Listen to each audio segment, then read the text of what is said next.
जी बिस्मिल्लाहिर्रहमानिर्रहीम अस्सलाम वालेकुम। अज फिर एक नवी शाम नवे परौनिया ते नवे सवालों के नाल असीं तुहाडी खिदमत विच हाज़िर हाँ ते उम्मीद करनी है कि तुसीं सारे जिथे भी होवोगे हसदे वसदे राजी ते खेडदे ते खुश होवोगे।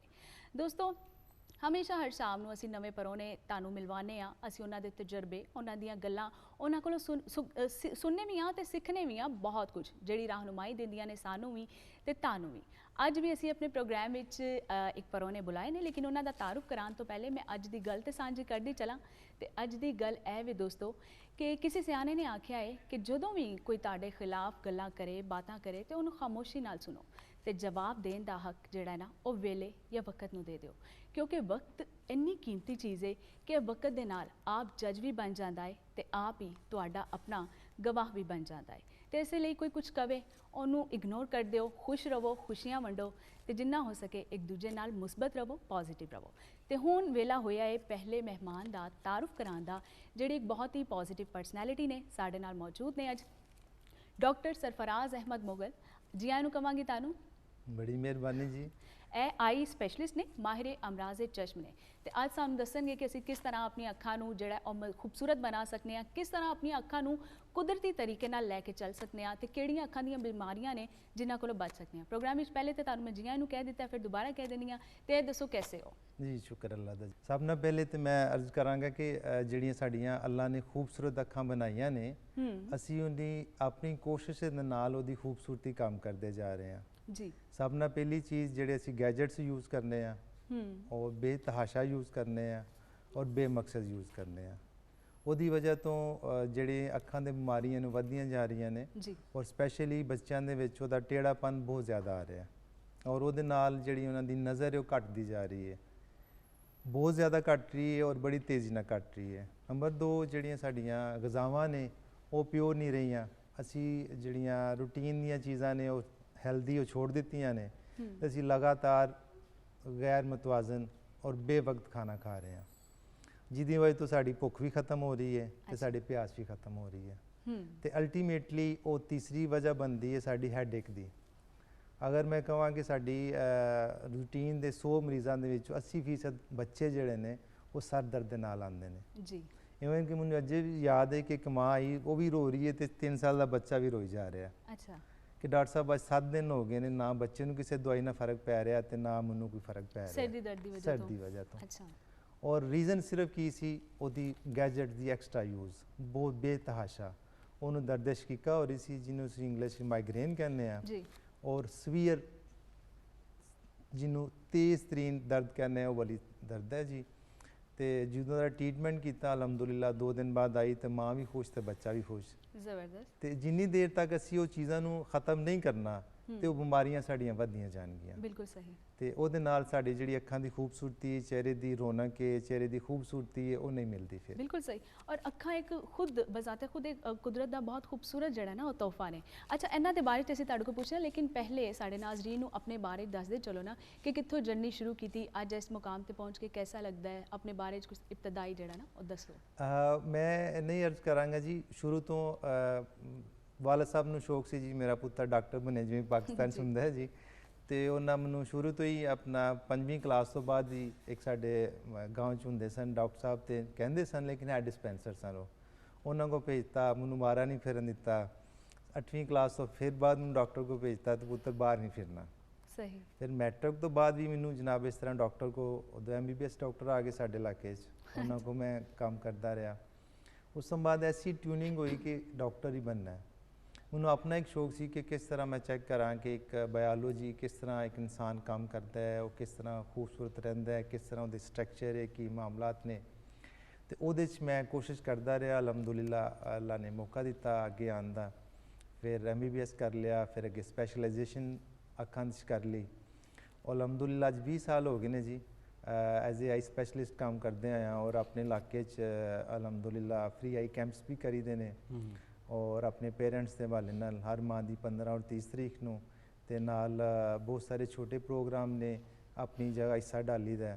ਮਸਲਨ ਬਹੁਤ ਸਾਰੇ ਐਸੇ ਸਕੂਲ ਨੇ ਜਿੱਥੇ ਕੋਈ ਨਹੀਂ ਆਉਂਦਾ ਜਾਂਦਾ ਅਸੀਂ ਉੱਥੇ ਕੈਂਪ ਵੀ ਕਰਨੇ ਆ ਜੀ ਜਿਹੜੇ ਬੱਚੇ ਉਹਨਾਂ ਦੇ ਐਸੇ ਪ੍ਰੋਬਲਮ ਨੇ ਜਿਹੜੇ ਕਿ ਈਜ਼ੀਲੀ ਮੈਨੇਜੇਬਲ ਨੇ ਔਰ ਆਉਣ ਵਾਲੇ ਵਕਤ 'ਚ ਸਵੀਅਰ ਪ੍ਰੋਬਲਮ ਬਣ ਸਕਦੇ ਨੇ ਅਸੀਂ ਉਹਨਾਂ ਨੂੰ ਉੱਥੇ ਡਿਟੈਕਟ ਕਰਕੇ ਉਹਨਾਂ ਦੀ ਡਾਇਗਨੋਸਿਸ ਕਰਕੇ ਫ੍ਰੀ ਟ੍ਰੀਟਮੈਂਟਸ ਵੀ ਦੇ ਦਿੰਦੇ ਹਾਂ ਤੇ ਬਾਅਦ ਵਿੱਚ ਅਗਰ ਉਹਨਾਂ ਨੂੰ ਜ਼ਰੂਰਤ ਪੈਂਦੀ ਹੈ ਤੇ ਅਸੀਂ ਆਪਣੇ ਹਸਪੀਟਲ ਦਾ ਕਾਰਡ ਦੇ ਕੇ ਉਹਨਾਂ ਨੂੰ ਪਰਮਾਨੈਂਟਲੀ ਫ੍ਰੀ ਟ੍ਰੀਟਮੈਂਟ ਤੇ ਅਸੀਂ ਡਾਲ ਦਿੰਦੇ ਹਾਂ ਜੀ। ਬਹੁਤ ਹੀ ਵਧੀਆ ਗੱਲ। ਡਾਕਟਰ ਸਾਹਿਬ, ਗਲਾਕੋਮਾ ਸਪੈਸ਼ਲਿਸਟ ਹੋ ਤੁਸੀਂ, ਕੋਰਨੀਆ ਦੇ ਹਵਾਲੇ ਨਾਲ ਵੀ ਤੁਹਾਡਾ ਕੰਮ ਹੈ ਜੀ ਜੀ। ਤੇ ਡਾਕਟਰ ਮੁxtਲਿਫ ਤਰੀਕੇ ਦੀ ਸਪੈਸ਼ਲਾਈਜੇਸ਼ਨ ਕਰਦੇ ਨੇ, ਕੁਝ ਹਾਰਟ ਦੇ ਸਰਜਨ ਹੁੰਦੇ ਨੇ, ਕੁਝ ਇਸ ਤੋਂ ਇਲਾਵਾ ਡਰਮੇਟੋਲੋਜਿਸਟ ਜਾਂ ਕਈ ਇੱਕ ਸ਼ੋਬੇ ਹੁੰਦੇ ਨੇ।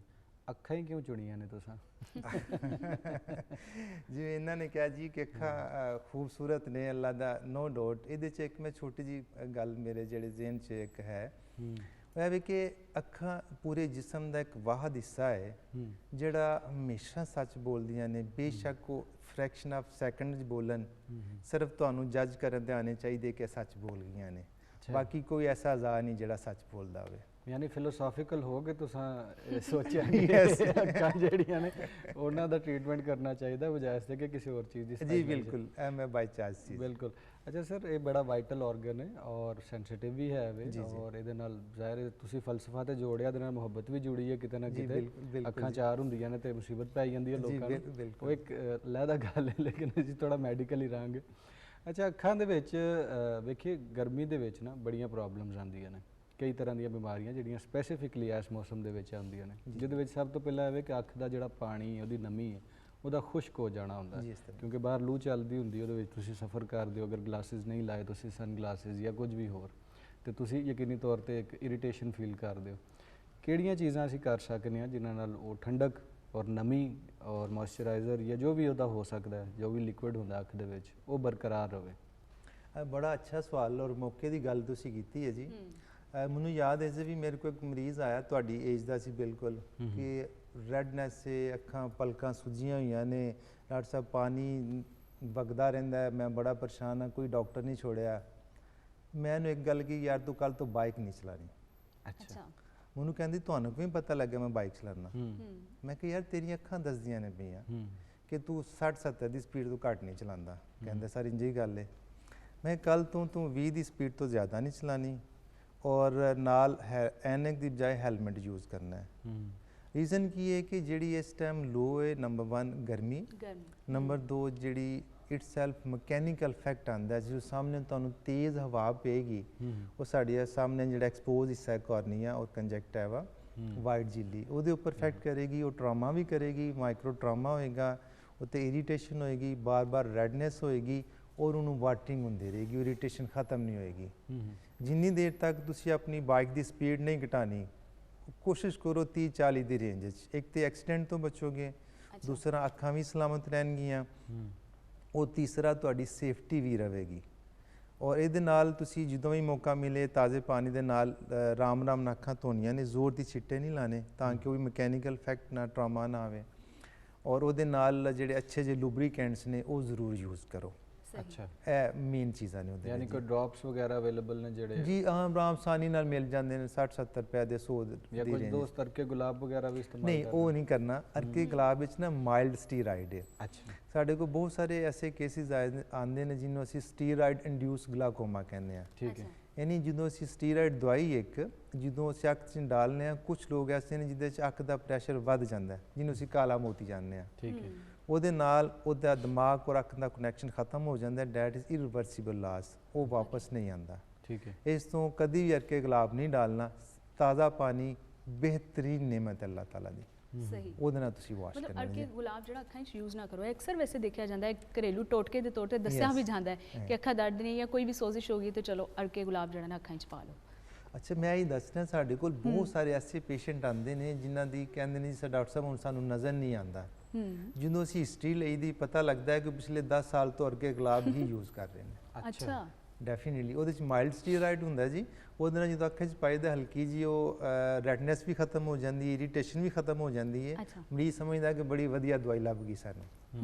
ਲੇਕਿਨ ਅਲਟੀਮੇਟਲੀ ਤੁਸੀਂ ਉਹਨੂੰ ਓਕੇਜਨਲੀ ਯੂਜ਼ ਕਰ ਸਕਦੇ ਹੋ ਕਿ ਥੋੜੀ ਬਹੁਤ ਕਦੀ ਕਦਾਰ, ਲੇਕਿਨ ਪ੍ਰੈਕਟੀਕਲੀ ਸਪੀਕਿੰਗ ਜਿਹੜਾ ਸਾਡਾ ਪਲੇਨ ਵਾਟਰ ਹੈ ਉਹ ਬਿਹਤਰੀਨ ਦਵਾਈ ਹੈ, ਅੱਲਾਹ ਤਾਲਾ ਦਾ ਬਿਹਤਰੀਨ ਅਤੀਆ, ਉਹਦੇ ਨਾਲ ਅੱਖਾਂ ਵਾਸ਼ ਕਰਨੀਆਂ ਚਾਹੀਦੀਆਂ ਨੇ। ਅੱਛਾ, ਅੱਜ ਕੱਲ੍ਹ ਦੇ ਦਿਨਾਂ 'ਚ ਵੈਸੇ ਤੁਸੀਂ ਗੱਲ ਕੀਤੀ ਕਿ ਕਿਹੜੇ ਜ਼ਿਆਦਾ ਇਸ਼ੂਜ਼ ਆ ਰਹੇ ਨੇ ਅੱਖਾਂ ਦੇ, ਇਹ ਦੱਸਦੇ ਚਲੋ ਅੱਖਾਂ ਦੀਆਂ ਜ਼ਿਆਦਾਤਰ ਕਾਮਨ ਬਿਮਾਰੀਆਂ ਕਿਹੜੀਆਂ ਨੇ ਤੇ ਕਿਹੜੀ ਏਜ ਵਿੱਚ ਜ਼ਿਆਦਾਤਰ ਇਹ ਬਿਮਾਰੀ ਹੁੰਦੀ ਹੈ ਤੇ ਉਹਦੇ ਇਲਾਜ ਕੀ ਨੇ? ਜੀ ਬੜਾ ਅੱਛਾ ਸਵਾਲ ਹੈ। ਆਮ ਤੌਰ ਤੇ ਸਾਡੇ ਬੱਚਿਆਂ ਦੇ ਵਿੱਚ ਰਿਫਰੈਕਟਿਵ ਐਰਰ ਜਿਹਨੂੰ ਅਸੀਂ ਕਹਿੰਦੇ ਹਾਂ ਜੀ ਕਿ ਅੱਖ ਦਾ ਐਨਿੰਗ ਦਾ ਨੰਬਰ ਕਮਜ਼ੋਰ ਹੈ, ਔਰ ਬਾਜ਼ ਕਾਤ ਇਸ ਤਰ੍ਹਾਂ ਹੁੰਦਾ ਜੀ ਕਿ ਇੱਕ ਅੱਖ ਨਾਰਮਲ ਹੈ ਔਰ ਦੂਸਰੀ ਅੱਖ 'ਚ ਐਨਿੰਗ ਦਾ ਨੰਬਰ ਹੈ, ਤੇ ਜਿੰਨੀ ਦੇਰ ਤੱਕ ਅਸੀਂ ਉਹਨੂੰ ਚੈੱਕ ਨਹੀਂ ਕਰਦੇ ਤੇ ਉਹ ਆਪਣੀ ਨਾਰਮਲ ਅੱਖ ਨਾਲ ਹੀ ਗੁਜ਼ਾਰਾ ਕਰ ਰਿਹਾ ਹੁੰਦਾ ਹੈ, ਤੇ ਉਹ ਸਮਝਦੇ ਮੇਰੀ ਦੋਨੋਂ ਅੱਖਾਂ ਠੀਕ ਨੇ। ਦੋ ਐਕਸੀਡੈਂਟਲੀ ਉਹ ਚੈੱਕ ਕੀਤਾ ਜਾਂਦਾ, ਮਸਲਨ ਤੁਸੀਂ ਆਓ ਚੈੱਕ ਕਰਾਂ, ਤੁਸੀਂ ਕਹਿੰਦੇ ਡਾਕਟਰ ਸਾਹਿਬ ਮੇਰਾ ਬੱਚਾ ਹੈ, ਇਹਨੂੰ ਵੀ ਜ਼ਰਾ ਚੈੱਕ ਕਰ ਲਓ, ਪਤਾ ਲੱਗਦਾ ਉਹਨੂੰ ਇੱਕ ਅੱਖ 'ਚ ਨਜ਼ਰ ਹੀ ਨਹੀਂ ਆਉਂਦਾ। ਅੱਛਾ। ਯੈਸ, ਰੀਜ਼ਨ ਬੀਇੰਗ ਕਿ ਉਹ ਚੈੱਕ ਹੀ ਨਹੀਂ ਕਦੀ ਹੋਇਆ। ਇਸ ਤੋਂ ਅਸੀਂ ਸਕੂਲ ਸਕਰੀਨਿੰਗ ਪ੍ਰੋਗਰਾਮ ਕੀਤਾ ਹੋਇਆ ਕਿ ਜਿਹਦੇ ਵਿੱਚ ਅਸੀਂ ਸਾਰੇ ਬੱਚੇ ਚੈੱਕ ਕਰ ਲੈਂਦੇ ਹਾਂ। ਸਹੀ। ਇਹ ਇੱਕ ਸਵਾਲ ਦੀ ਨਿਸਬਤ ਨਾਲ ਮੈਂ ਇੱਕ ਛੋਟਾ ਜਿਹਾ ਟੋਟਕਾ ਦੱਸਾਂਗਾ ਕਿ ਜਿੰਨੇ ਵੀ ਤੁਹਾਡੇ ਬੱਚੇ ਨੇ ਉਹਨਾਂ ਨੂੰ 20 ਫਿਟ ਦੇ ਫਾਸਲੇ ਤੇ ਟੀਵੀ ਤੋਂ ਬਿਠਾ ਲਓ ਔਰ ਬਾਰੀ-ਬਾਰੀ ਤੁਸੀਂ ਅੱਖ ਬੰਦ ਕਰਕੇ ਉਹਨੂੰ ਕਹੋ ਕਿ ਦੋਨਾਂ ਅੱਖਾਂ ਨਾਲ ਉਹਨੂੰ ਕਲੀਅਰ ਨਜ਼ਰ ਆਉਂਦਾ ਹੈ ਕਿ ਨਹੀਂ। ਸਹੀ। ਉਹ ਇੱਕ ਬੜਾ ਅੱਛਾ ਜਿਹਾ ਟੈਸਟ ਹੈ ਘਰ। ਅਗਰ ਉਹ ਬੱਚੇ ਨੂੰ ਨਹੀਂ ਠੀਕ ਨਜ਼ਰ ਆ ਰਿਹਾ ਤਾਂ ਡੈਫੀਨਿਟਲੀ ਉਹਨੂੰ ਵੇਲੇ ਸਿਰ ਚੈੱਕ ਕਰਵਾਓਗੇ, ਉਹਦਾ ਇਲਾਜ ਹੋ ਜਾਏਗਾ ਤਾਂ 100% ਉਹ ਰਿਕਵਰ ਹੋ ਜਾਏਗਾ। ਸਹੀ। ਅੱਛਾ, ਇਹ ਚੀਜ਼ ਜ਼ਿਆਦਾਤਰ ਕਿਸ ਏਜ ਵਿੱਚ ਪਾਈ ਜਾਂਦੀ ਹੈ? ਇਹ ਛੋਟੀ ਏਜ ਹੈ ਜੀ। ਤੁਸੀਂ ਹੁਣ ਸਾਡੇ ਛੋਟੇ ਬੱਚੇ ਆਮ ਤੌਰ ਤੇ 5-7 ਸਾਲ ਤੋਂ ਬਹੁਤ ਜ਼ਿਆਦਾ ਐਕਟਿਵ ਨੇ, ਉਸ ਏਜ ਤੋਂ ਆਨਵਰਡ ਸ਼ੁਰੂ ਹੋ ਜਾਂਦਾ ਜੀ। ਔਰ ਅੱਗੇ ਅਸੀਂ ਇਵਨ ਕਿ ਆਪਣਾ 22-23 ਸਾਲ 'ਚ ਵੀ ਜਾ ਕੇ ਚੈੱਕ ਕਰਨੇ ਆ ਤਾਂ ਪਤਾ ਚੱਲਦਾ ਜੀ ਉਹ ਡਾਕਟਰ ਸਾਹਿਬ ਮੇਰੀ ਤਾਂ ਅੱਖ 'ਚ ਨਜ਼ਰ ਹੀ ਕੋਈ ਨਹੀਂ। ਫਿਰ ਉਹਦਾ ਟ੍ਰੀਟਮੈਂਟ ਆਲਮੋਸਟ ਇੰਪੋਸੀਬਲ ਹੋ ਜਾਂਦਾ, ਲੇਕਿਨ ਹੁਣ ਬਹੁਤ ਸਾਰੀ ਮੋਡੈਲਿਟੀਜ਼ ਨਵੀਆਂ ਆ ਗਈਆਂ ਨੇ ਜਿਹਦੇ ਨਾਲ ਅਸੀਂ ਉਹ ਵੀ ਟ੍ਰੀਟ ਕਰ ਸਕਨੇ ਆ। ਸਹੀ। ਲੇਕਿਨ ਮੁਸ਼ਕਲ ਕੇਸ ਹੋ ਜਾਂਦਾ। ਅੱਛਾ, ਮੁਸ਼ਕਿਲ ਹੋ ਜਾਂਦਾ, ਠੀਕ ਹੈ। ਤੇ ਦੂਸਰਾ ਟੇੜਾਪਨ ਹੈ ਜੀ ਅੱਖ ਦਾ, ਜਿਹੜਾ ਬਹੁਤ ਸਾਰੇ ਬੱਚਿਆਂ 'ਚ ਦੇਖਨੇ ਆ ਕਿ ਉਹ ਅੱਖ ਇੱਕ ਟੇੜੀ ਹੋ ਜਾਂਦੀ ਹੈ, ਉਹਦਾ ਟਾਈਮ ਸਿਰ ਇਲਾਜ ਨਹੀਂ ਹੁੰਦਾ ਤੇ ਉਹਦੇ ਨਾਲ 2-3 ਪ੍ਰੋਬਲਮ ਆਉਂਦੇ ਨੇ। ਇੱਕ ਇਹ ਹੈ ਕਿ ਜਦੋਂ ਅਸੀਂ ਇਕੱਠਾ ਦੇਖਦੇ ਹਾਂ ਦੋਨੋਂ ਅੱਖਾਂ ਮਿਲ ਕੇ ਦੇਖਦੀਆਂ ਨੇ, ਉਹ ਵਾਲਾ ਫੰਕਸ਼ਨ ਡਿਵੈਲਪ ਨਹੀਂ ਹੁੰਦਾ। ਅੱਛਾ। ਨੰਬਰ 2, ਫਿਰ ਸਕੂਲ 'ਚ ਬੱਚੇ ਉਹਦਾ ਮਜ਼ਾਕ ਉਡਾਉਂਦੇ ਨੇ, ਉਹ ਸਾਈਕੋਲੋਜੀਕਲੀ ਇੰਨਾ ਕੁ ਡਿਪਰੈਸ ਹੋ ਜਾਂਦਾ, ਉਹਦੀ ਪਰਸਨੈਲਿਟੀ ਡਿਪਰੈਸ ਹੋ ਜਾਂਦੀ ਹੈ। ਉਹਦਾ ਟਾਈਮ ਸਿਰ ਇਲਾਜ ਹੋਣਾ ਚਾਹੀਦਾ ਹੈ। ਉਹਦੇ ਪਿੱਛੇ some time, that's very rare, ਲੇਕਿਨ ਮੈਂ ਤੁਹਾਡੀ ਸਾਥ ਨਾਲ ਇੱਕ ਜ਼ਰੂਰ ਸ਼ੇਅਰ ਕਰਾਂਗਾ ਕਿ ਸਮ ਟਾਈਮ ਉਹ ਟੇੜੇਪਨ ਦੀ ਵਜ੍ਹਾ ਅੱਖ ਦੇ ਅੰਦਰ ਕੈਂਸਰ ਵੀ ਹੋ ਸਕਦਾ ਹੈ। ਸੁਬਹ ਉੱਠ ਕੇ ਹਰ ਬੰਦਾ 90% ਜਾਂ 99% ਕਹਿ ਲਓ ਲੋਕ ਅੱਖ ਜ਼ਰੂਰ ਮਲਦੇ ਨੇ, ਔਰ ਇਸ ਬੇਹੰਗਮ ਤਰੀਕੇ ਨਾਲ ਮਲਦੇ ਨੇ ਕਿ ਬੇੜਾ ਗਰਕ ਕਰ ਦਿੰਦੇ ਨੇ ਆਪਣੀ ਅੱਖ ਦਾ ਹੀ। ਉਹਦੇ ਪਿੱਛੇ ਕੀ ਕਹਾਣੀ, ਉਹ ਵੀ ਵੀਡੀਓਜ਼ ਕਾਫੀ ਚੱਲ ਰਹੀਆਂ ਸਨ ਕਿ ਕਿਸ ਤਰ੍ਹਾਂ ਉਹ ਬੈਕ ਐਂਡ ਤੇ ਜਾ ਕੇ ਪ੍ਰੋਬਲਮ ਕਰ ਸਕਦਾ ਅਗਰ ਤੁਸੀਂ ਬਹੁਤ ਜ਼ੋਰ ਦੀ ਅੱਖ ਮਲਦੇ ਹੋ। ਸਰ ਗੱਲ ਹੈ ਵੇ ਕਿ ਅੱਖ ਆਪਣੀ ਹੋਵੇ ਜਾਂ ਦੂਜੇ ਦੀ ਹੋਵੇ, ਆਰਾਮ ਨਾਲ ਮਲਣੀ ਚਾਹੀਦੀ ਹੈ ਸਾਡੀ ਜੀ ਗੱਲ। ਲੇਕਿਨ ਉਹ ਡੈਫੀਨੇਟਲੀ ਸਾਡੇ ਕੋਲ ਜਿਹੜੇ ਉਹ ਬੇਸਿਕਲੀ ਉਹਦੇ ਪਿੱਛੇ 2-3 ਫੈਕਟਰ ਹੁੰਦੇ ਨੇ। ਲੇਟ ਨਾਈਟ ਸੋਨਾ, ਪ੍ਰੋਪਰ ਨੀਂਦ ਨਾ ਲੈਣਾ, ਸੁਬਾਹ ਉੱਠਣਾ ਤਾਂ ਅੱਖਾਂ ਥੱਕੀਆਂ ਹੁੰਦੀਆਂ ਨੇ, ਜਿਵੇਂ ਅਸੀਂ ਬੈਠੇ ਹਾਂ ਅੱਜ ਕਰਕੇ ਤੇ ਥੋੜੀ ਦੇਰ ਬਾਅਦ ਥੱਕੇ ਅਸੀਂ ਖੁਦ ਹੀ ਆਪਣੇ ਮਸਲ ਪੱਠੇ ਦਬਾ ਰਹੇ ਹੁੰਦੇ ਆ। ਇਸ ਤਰ੍ਹਾਂ ਜਦੋਂ ਅੱਖਾਂ ਨੂੰ ਪ੍ਰੋਪਰ ਰੈਸਟ ਨਹੀਂ ਮਿਲਦੀ ਤਾਂ ਅਨਕੌਂਸ਼ੀਅਸਲੀ ਅਸੀਂ ਉਹਨੂੰ ਰਗੜਾ ਲੈਂਦੇ ਆ। ਫਿਰ ਕੁਝ ਐਸੇ ਪੇਸ਼ੈਂਟ ਨੇ ਜਿਹੜੇ ਕੰਟੈਕਟ ਲੈਂਸ ਲਗਾ ਰਹੇ ਹੁੰਦੇ ਨੇ, ਉਹ ਅਗਰ ਲੁਬਰੀਕੈਂਟ ਨਾਲ ਨਹੀਂ ਯੂਜ਼ ਕਰਦੇ ਤੇ ਉਹਦੇ ਨਾਲ ਵੀ ਅੱਖ ਡਰਾਈ ਹੁੰਦੀ ਹੈ, ਇਰੀਟੇਸ਼ਨ ਹੁੰਦੀ ਹੈ ਤੇ ਉਹ ਵੀ ਅੱਖ ਰੱਬ ਕਰ ਰਿਹਾ ਹੁੰਦਾ ਤੇ ਅਲਟੀਮੇਟਲੀ ਉਹ ਡੈਮੇਜ ਹੁੰਦਾ ਹੈ। ਉਹ ਅਗਲੇ ਦਿਨ ਅਲਸਰ ਦੇ ਨਾਲ ਜਿਹੜਾ ਜ਼ਖਮ ਬਣ ਕੇ ਤੇ ਆਇਆ ਹੁੰਦਾ ਹੈ। ਜਿਵੇਂ ਤੁਸੀਂ ਕਿਹਾ ਕਿ ਉਹ ਜ਼ੋਰ ਦੀ ਰਗੜਦਾ ਹੈ, ਉਹ ਡੈਫੀਨੇਟਲੀ ਉਹ ਜ਼ੋਰ ਦੀ ਨਹੀਂ ਰਗੜਨੀ ਚਾਹੀਦੀ। ਉਹ ਅਗਰ ਬਾਰ-ਬਾਰ ਹੋ ਰਿਹਾ ਤਾਂ ਆਪਣੇ ਕੰਸਲਟੈਂਟ ਨੂੰ ਜ਼ਰੂਰ ਚੈੱਕ ਕਰਵਾਉਣਾ ਚਾਹੀਦਾ। ਬਹੁਤ ਮਿਹਰਬਾਨੀ, ਬਹੁਤ ਸ਼ੁਕਰੀਆ ਡਾਕਟਰ ਸਾਹਿਬ, ਤੁਸੀਂ ਸਾਨੂੰ ਟਾਈਮ ਦਿੱਤਾ ਔਰ ਅੱਖਾਂ ਦੇ ਬਾਰੇ ਟੇਰਾ-ਟੇਰ ਗੱਲਾਂ ਵੀ ਦੱਸੀਆਂ, ਔਰ ਅਸੀਂ ਕੋਸ਼ਿਸ਼ ਕਰਾਂਗੇ ਕਿ ਅੱਖਾਂ ਬਚਾ ਕੇ ਰੱਖੀਏ ਔਰ ਆਖਰੀ ਉਮਰ ਤੱਕ ਜਿਹੜਾ ਨਾ ਇਹਦੇ ਨਾਲ ਵੇਖਦੇ ਰਹੀਏ ਔਰ ਕਿਸੇ ਮੋਹਲਿਕ ਬਿਮਾਰੀ ਦਾ ਜਿਹੜਾ ਨਾ ਉਹ ਸ਼ਿਕਾਰ ਨਾ ਹੋਈਏ। ਫਿਰ ਕਿਸੇ ਪ੍ਰੋਗਰਾਮ ਵਿੱਚ ਤੁਹਾਨੂੰ ਜ਼ਹਿਮਤ ਦਾਂਗੇ, ਤੁਸੀਂ ਜ਼ਰੂਰ ਆਉਣਾ ਜੀ। ਨਾਜ਼ਰੀਨ, ਵੇਲਾ ਹੋ ਗਿਆ ਹੈ ਹੁਣ ਇੱਕ ਨਿੱਕੀ ਜਿਹੀ ਬ੍ਰੇਕ ਦਾ। ਬ੍ਰੇਕ ਤੋਂ ਜਦੋਂ ਵਾਪਸ ਆਵਾਂਗੇ ਇੱਕ ਹੋਰ ਮਹਿਮਾਨ ਸਾਡੇ ਸਟੂਡੀਓ ਵਿੱਚ ਹੋਣਗੇ। ਤੁਸੀਂ ਜਾਣਾ ਕਿਤੇ ਨਹੀਂ, ਰਹਿਣਾ ਸਾਡੇ ਨਾਲ ਹੈ।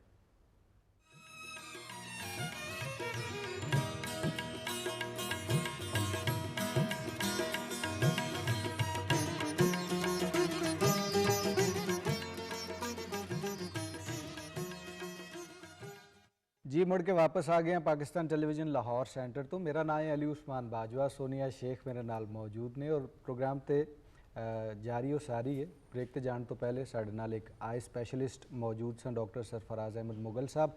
टेरा टेर गल्लां तुसीं भी सिक्खियां होणियां ने, असां भी बड़ियां सिक्खियां ने। इस वक्त साढ़े स्टूडियो दे विच एक बड़े सोहणे सुनखे अदाकार मौजूद है ने। जी हाँ, और जे तुसी ताने बाने, सूरज के साथ साथ, सीधा टली वर्गे ड्रामे वेखे ने तो तुसी यकीनी तौर पर इन्हां दा नाम और इन्हां दी शक्ल घट्टो घट्ट जरूर पहचानते होवोगे।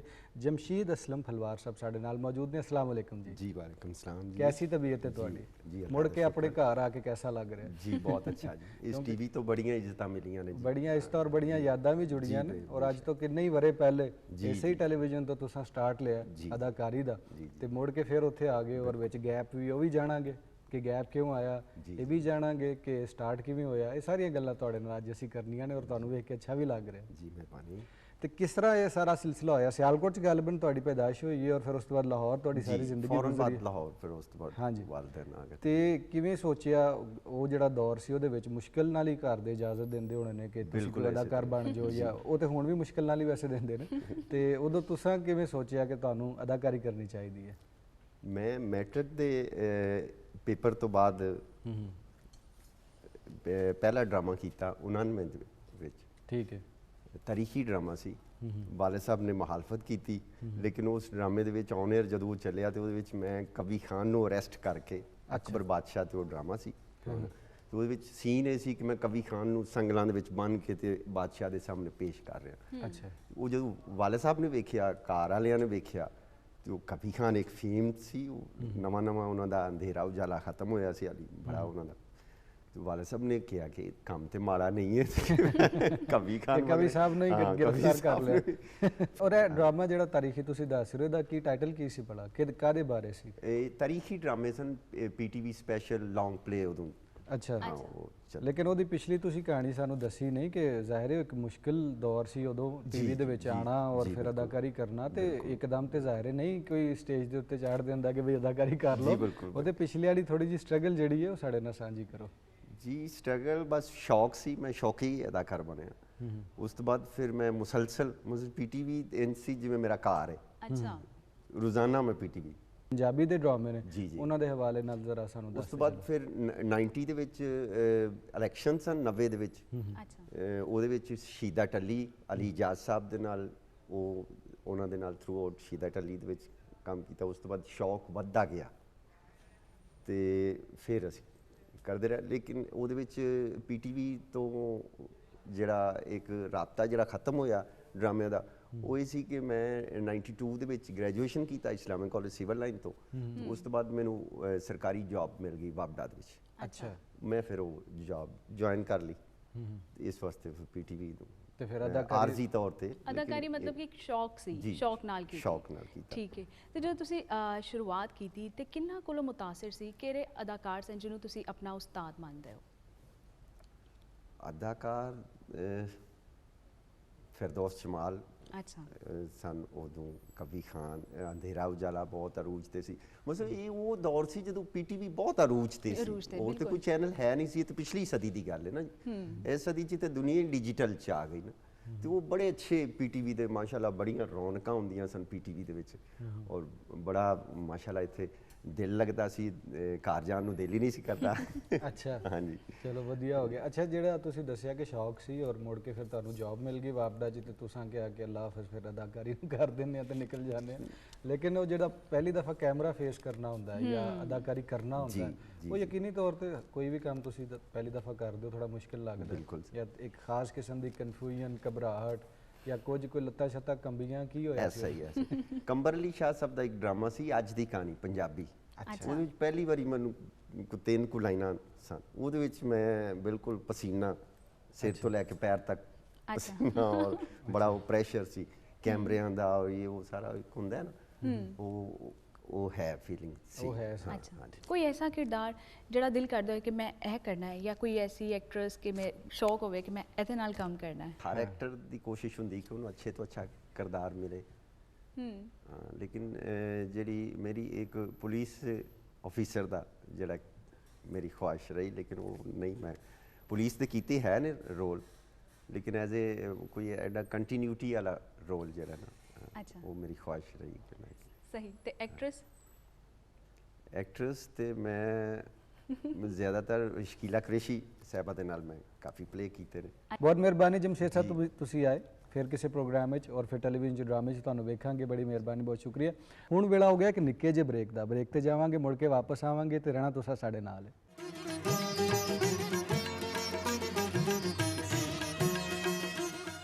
ਲਓ ਲਓ ਜੀ ਮੁੜ ਕੇ ਵਾਪਸ ਆ ਗਏ ਹਾਂ। ਤੁਹਾਡਾ ਪਸੰਦੀਦਾ ਪ੍ਰੋਗਰਾਮ ਚੱਲ ਰਿਹਾ ਅੱਜ ਦਾ ਮਹਿਮਾਨ ਔਰ ਸਟੂਡੀਓ ਲਾਹੌਰ ਦਾ ਔਰ ਕੋਸ਼ਿਸ਼ ਕਰਨੇ ਆ ਕਿ ਹਰ ਦਫਾ ਵਨ ਸੁਵੰਨੇ ਜਿਹੜੇ ਪ੍ਰਾਹੁਣੇ ਨੇ ਉਹ ਸਾਡੇ ਸ਼ੋਅ ਵਿੱਚ ਆਣ ਔਰ ਤੁਹਾਡੀਆਂ ਮੁਹੱਬਤਾਂ ਖਤ ਪੱਤਰ ਚਿੱਠੀ ਨਾਲ ਵੀ ਔਰ ਈਮੇਲ ਰਾਹੀਂ ਵੀ ਸਾਡੇ ਤੱਕ ਪਹੁੰਚਦੀਆਂ ਨੇ ਔਰ ਬੜਾ ਵਧੀਆ ਲੱਗਦਾ। ਨਾਜ਼ਰੀਨ, ਇੱਕ ਅਦਾਕਾਰ ਨਾਲ ਗੱਲ ਹੋ ਰਹੀ ਸੀ, ਲੇਕਿਨ ਹੁਣ ਇੱਕ ਮੁਅੱਲਮ ਨਾਲ ਗੱਲ ਹੋਵੇਗੀ, ਇੱਕ ਐਜੂਕੇਸ਼ਨਿਸਟ ਨਾਲ ਗੱਲ ਹੋਵੇਗੀ ਔਰ ਯਕੀਨੀ ਤੌਰ ਤੇ ਕਿਸੇ ਵੀ ਸੁਸਾਇਟੀ ਦੇ ਵਿੱਚ ਐਜੂਕੇਸ਼ਨ ਔਰ ਐਜੂਕੇਸ਼ਨਿਸਟ ਇਹਨਾਂ ਦੋਵਾਂ ਚੀਜ਼ਾਂ ਦਾ ਬੜਾ ਇੱਕ ਅਹਿਮ ਰੋਲ ਹੁੰਦਾ ਔਰ ਉਹੀਓ ਮੈਮਾਰ ਹੁੰਦੇ ਨੇ ਅਗਲੀ ਕੌਮ ਦੇ ਔਰ ਨਵੀਆਂ ਨਸਲਾਂ ਦੇ। ਤੇ ਜਿਹੜੇ ਸਾਡੇ ਅੱਜ ਦੇ ਮਹਿਮਾਨ ਨੇ ਉਹ ਯਕੀਨੀ ਤੌਰ ਤੇ ਐਜੂਕੇਸ਼ਨ ਦੇ ਨਾਲ ਜੁੜੇ ਹੋਏ ਨੇ ਔਰ ਕਾਫੀ ਅਰਸੇ ਤੋਂ ਐਜੂਕੇਸ਼ਨ ਡਿਪਾਰਟਮੈਂਟ ਨੂੰ ਸਰਵ ਕਰ ਰਹੇ ਨੇ। ਯੂਨੀਵਰਸਿਟੀ ਆਫ ਗੁਜਰਾਤ ਨਾਲ ਪਹਿਲੇ ਮੁੰਸਲਿਕ ਰਹੇ, ਲੇਕਿਨ ਅੱਜ ਕੱਲ੍ਹ ਅਲਾਮਾ ਇਕਬਾਲ ਓਪਨ ਯੂਨੀਵਰਸਿਟੀ ਇਸਲਾਮਾਬਾਦ ਦੇ ਵਿੱਚ ਵਾਇਸ ਚਾਂਸਲਰ ਦੇ ਖਿਦਮਾਤ ਜਿਹੜੀਆਂ ਨੇ ਉਹ ਸਰ ਅੰਜਾਮ ਦੇ ਰਹੇ ਨੇ। ਸਾਡੇ ਨਾਲ ਮੌਜੂਦ ਨੇ ਜਨਾਬ ਜ਼ਿਆਉਲ ਕਯੂਮ ਸਾਹਿਬ। अस्सलाम वालेकुम सर। वालेकुम अस्सलाम। ਜ਼ਰਾ ਇਹ ਦੱਸੋ ਕਿ ਕਿੱਥੇ ਪੈਦਾਇਸ਼ ਹੋਈ ਹੈ, ਫਿਰ ਕਿਹੜਾ ਸਕੂਲ ਔਰ ਇੱਕ ਖਾਸ ਤਰ੍ਹਾਂ ਦੀ ਜਿਹੜੀ ਜਰਨੀ ਚੱਲੀ ਉਹਦੇ ਬਾਰੇ। ਮੈਂ ਲਾਹੌਰ ਪੈਦਾ ਹੋਇਆ, ਸੰਤ ਨਗਰ ਅਸੀਂ ਰਹਿੰਦੇ ਸਾਂ ਔਰ ਇੱਕ ਤਰ੍ਹਾਂ ਡਾਊਨਟਾਊਨ ਹੀ ਕਹਿ ਸਕਦੇ। ਡਾਊਨਟਾਊਨ ਹੋਣ ਦੇ ਹਿਸਾਬ ਨਾਲ ਡਾਊਨਟਾਊਨ, ਹਾਂਜੀ ਉਦੋਂ ਦਾ ਤੇ ਸ਼ਾਇਦ ਮੇਰੇ ਖਿਆਲ ਸੈਂਟਰਲ ਲਾਹੌਰ ਹੀ ਹੋਏਗਾ, ਕੋਈ ਅਨਾਰਕਲੀ ਦੇ ਅੱਗੇ ਪਿੱਛੇ। ਤੇ ਮੇਰੇ ਵਾਲ ਸਾਹਿਬ ਸਰਕਾਰੀ ਮੁਲਾਜ਼ਮ ਸਨ ਤੇ ਉਹਨਾਂ ਦਾ ਉਸ ਤੋਂ ਬਾਅਦ ਤਬਾਦਲਾ ਮੁਲਤਾਨ ਹੋ ਗਿਆ। ਠੀਕ ਹੈ। ਤੇ ਮੈਂ ਕਲਾਸ 3 ਚ ਫਿਰ ਮਤਲਬ ਤੀਸਰੀ ਕਲਾਸ ਤੋਂ ਮੈਂ ਫਿਰ ਮੁਲਤਾਨ ਜਾ ਕੇ ਪੜ੍ਹਨਾ ਸ਼ੁਰੂ ਕੀਤਾ ਔਰ ਤੀਸਰੀ ਤੋਂ ਲੈ ਕੇ ਯੂਨੀਵਰਸਿਟੀ ਤੱਕ, ਜ਼ਕਰੀਆ ਯੂਨੀਵਰਸਿਟੀ ਤੱਕ ਫਿਰ ਮੈਂ ਮੁਲਤਾਨ ਪੜ੍ਹਿਆ। ਸੋ ਜਿਹੜਾ ਪਹਿਲਾ ਕਹਿ ਲਓ ਥੋੜ੍ਹਾ ਜਿਹਾ ਸਫ਼ਰ ਹੈ ਜਿਹੜੀ ਤੁਸੀਂ ਗੱਲ ਕੀਤੀ ਉਸ ਹਿਸਾਬ ਨਾਲ ਤੇ ਮਤਲਬ ਮੈਂ ਲਾਹੌਰੀ ਹਾਂ, ਮੇਰੀ ਮਾਦਰੀ ਜ਼ੁਬਾਨ ਪੰਜਾਬੀ ਹੈ ਤੇ ਲੇਕਿਨ ਫਿਰ ਪਿਛਲੇ ਕਮੋਬੇਸ਼ ਕਹਿ ਲਓ 40 ਸਾਲਾਂ ਤੋਂ 45 ਸਾਲਾਂ ਤੋਂ ਮੁਲਤਾਨ ਰਹਿ ਕੇ ਫਿਰ ਹੁਣ ਮੈਂ ਸਰਾਇਕੀ ਵੀ ਹਾਂ, ਮੈਂ ਹੁਣ ਜਨੂਬੀ ਪੰਜਾਬ ਵੀ ਹਾਂ, ਉੱਥੇ ਪਲਿਆ ਬੜਿਆ, ਉੱਥੇ ਤਾਲੀਮ ਹਾਸਿਲ ਕੀਤੀ, ਫਿਰ ਉੱਥੋਂ ਹੀ ਉਸ ਤੋਂ ਬਾਅਦ ਮੈਂ ਫਿਰ ਆਪਣਾ ਕਹਿ ਲਓ ਗੁਜਰਾਤ ਵੀ ਤੁਸੀਂ ਰਹੇ ਔਰ ਅੱਜ ਕੱਲ੍ਹ ਇਸਲਾਮਾਬਾਦ ਹੋ, ਤੁਸੀਂ ਪੂਰਾ ਪੰਜਾਬ ਹੀ ਹੋ। ਸੋ ਅਸੀਂ ਖਾਨਾ ਬਦੋਸ਼ ਹੋਏ ਨਾ ਜੀ। ਇੱਕ ਤਾਲੀਮ ਵਾਲੇ ਬੰਦੇ ਨੂੰ ਵੈਸੇ ਵੀ ਸ਼ਾਇਦ ਜਿਹੜੀ ਕਹਿ ਲਓ ਨਾ ਅਸੀਂ ਇੱਕ ਲਫ਼ਜ਼ ਇਸਤੇਮਾਲ ਕਰਨੇ ਆ ਕਿ ਜਿਹੜੀ ਕੌਮੀ ਵਹਦਤ ਹੈ ਉਹਦੇ ਫਰੋਗ ਲਈ ਉਹਨੂੰ ਆਪਣਾ ਕਿਰਦਾਰ ਅਦਾ ਕਰਨਾ ਚਾਹੀਦਾ ਹੈ। ਸੋ ਮੈਂ ਲਾਹੌਰ ਤੋਂ ਸ਼ੁਰੂ ਹੋ ਕੇ ਮੁਲਤਾਨ ਔਰ ਉਸ ਤੋਂ ਬਾਅਦ ਵੈਸੇ ਵੀ ਮੈਂ ਪੰਜਾਬ ਦੇ ਬਹੁਤ ਸਾਰੇ ਇਦਾਰੇ ਨੇ ਜਿਹਦੇ 'ਚ ਕਿਸੇ ਨਾ ਕਿਸੇ ਹੈਸੀਅਤ 'ਚ ਕੋਈ ਨਾ ਕੋਈ ਖਿਦਮਾਤ ਮੈਂ ਅੰਜਾਮ ਦਿੱਤੀਆਂ। ਸੋ ਇਸ ਲਈ ਇਸ ਸੈਕਟਰ ਨੂੰ ਅਲਹਮਦੁਲਿਲਾ ਮੈਂ ਬੜੇ ਅੱਛੇ ਤਰੀਕੇ ਨਾਲ ਚਲੋ ਸਮਝਣਾ ਵੀ ਹਾਂ ਔਰ ਕੋਈ ਆਪਣਾ ਥੋੜਾ ਜਿਹਾ ਉਹਦੇ 'ਚ ਆਪਣਾ ਕਿਰਦਾਰ ਅਦਾ ਕੀਤਾ। ਯੂਨੀਵਰਸਿਟੀ ਆਫ ਗੁਜਰਾਤ ਦੀਆਂ ਗੱਲਾਂ ਤੇ ਅਸੀਂ ਕਰਾਂਗੇ, ਲੇਕਿਨ ਉਸ ਤੋਂ ਪਹਿਲੇ ਇਹ ਜਾਣਾਂਗੇ ਕਿ ਜਿਹੜੀ ਅਲਾਮਾ ਇਕਬਾਲ ਓਪਨ ਯੂਨੀਵਰਸਿਟੀ ਹੈ, ਅਸੀਂ ਸ਼ਾਇਦ ਇਹਨੂੰ ਪਹਿਲੀ ਆਨਲਾਈਨ ਯੂਨੀਵਰਸਿਟੀ ਕਹਿ ਸਕਦੇ ਹਾਂ ਮੁਲਕ ਦੀ। ਇੱਕ ਤੇ ਦੱਸ ਦੇਣਾ ਕਿ ਇਹਦਾ ਪਿਛੋਕੜ ਕੀ ਹੈ, ਕਿਹਦਾ ਬ੍ਰੇਨ ਚਾਈਲਡ ਸੀ, ਕਿਹਨੇ ਸੋਚਿਆ ਕਿ ਇਸ ਤਰ੍ਹਾਂ ਦੀ ਯੂਨੀਵਰਸਿਟੀ ਪਾਕਿਸਤਾਨ ਜੋੜੀ। ਅੱਛਾ ਜੀ, ਵੈਸੇ ਮੈਂ ਕਈ ਦੋਸਤਾਂ ਨਾਲ ਗੱਲ ਕਰਨਾ ਹੁੰਦਾ ਹੈ ਕਿ ਮੈਂ ਪੜ੍ਹਿਆ ਫਾਰਮਲ ਇਦਾਰਿਆਂ ਦਾ, ਜਿਵੇਂ ਅਸੀਂ ਕਹਿੰਦੇ ਹਾਂ ਜਿੱਥੇ ਸਾਹਮਣੇ ਆਮਨੇ ਸਾਹਮਣੇ ਬਹਿ ਕੇ ਉਸਤਾਦ ਪੜ੍ਹਾ ਰਿਹਾ, ਟ੍ਰੈਡੀਸ਼ਨਲ ਜਿਹੜਾ ਸਾਡਾ ਐਜੂਕੇਸ਼ਨ ਸਿਸਟਮ ਹੈ। ਮੈਂ 30-31 ਸਾਲ ਜਿਹੜਾ ਇਸ ਪ੍ਰੋਫੈਸ਼ਨ 'ਚ ਕੰਮ ਵੀ ਕੀਤਾ, ਉਹ ਵੀ ਇਸੇ ਤਰ੍ਹਾਂ ਦੇ ਇਦਾਰਿਆਂ 'ਚ ਮੈਂ ਹਮੇਸ਼ਾ ਕੰਮ ਕੀਤਾ। ਮੇਰੇ ਲਈ ਵੀ ਇੱਕ ਯੂਨੀਕ ਐਕਸਪੀਰੀਅੰਸ ਸੀ। ਮੈਂ ਬਾਹਰ ਬੈਠਾ ਜ਼ਰੂਰ ਅਲਾਮਾ ਇਕਬਾਲ ਓਪਨ ਯੂਨੀਵਰਸਿਟੀ ਨੂੰ ਮੈਂ ਵੀ ਉਸੇ ਤਰ੍ਹਾਂ ਵੇਖਦਾ ਸਾਂ ਜਿਵੇਂ ਤੁਸੀਂ ਸਾਰੇ ਉਹਦੇ ਬਾਰੇ 'ਚ ਕੁਛ ਨਾ ਕੁਛ ਕਿਸੇ ਨੂੰ ਪੁੱਛ ਦੱਸ ਕੇ ਵੇਖਦੇ ਹਾਂ ਕਿ ਅੱਛਾ ਇਹ ਯੂਨੀਵਰਸਿਟੀ ਕੀ ਕਰਦੀ ਹੋਏਗੀ। ਤੇ ਬੜਾ ਅਜੀਬ ਜਿਹਾ ਕੰਮ ਕਰਦੀ ਹੈ। ਓਪਨ ਯੂਨੀਵਰਸਿਟੀ ਹੈ ਜਿੱਥੇ ਨਾ ਕੋਈ ਉਸਤਾਦ ਉੱਥੇ ਦਾ ਨਾ ਕੋਈ ਸ਼ਾਗਿਰਦ ਉੱਥੇ ਦਾ। ਲੇਕਿਨ ਮੈਂ ਜਦੋਂ ਉੱਥੇ ਮੇਰੀ ਅੱਲਾਹ ਤਾਲਾ ਨੇ ਜ਼ਿੰਮੇਦਾਰੀ ਦਿੱਤੀ ਤੇ ਮੈਂ ਚੀਜ਼ਾਂ ਦੇਖੀਆਂ ਜਾ ਕੇ ਔਰ ਤੁਹਾਡੇ ਲਈ ਵੀ ਕੁਝ ਚੀਜ਼ਾਂ ਸ਼ਾਇਦ ਬਹੁਤ ਨਵੀਆਂ ਹੋਣਗੀਆਂ ਜਿਹੜੀਆਂ ਮੈਂ ਦੱਸਾਂਗਾ।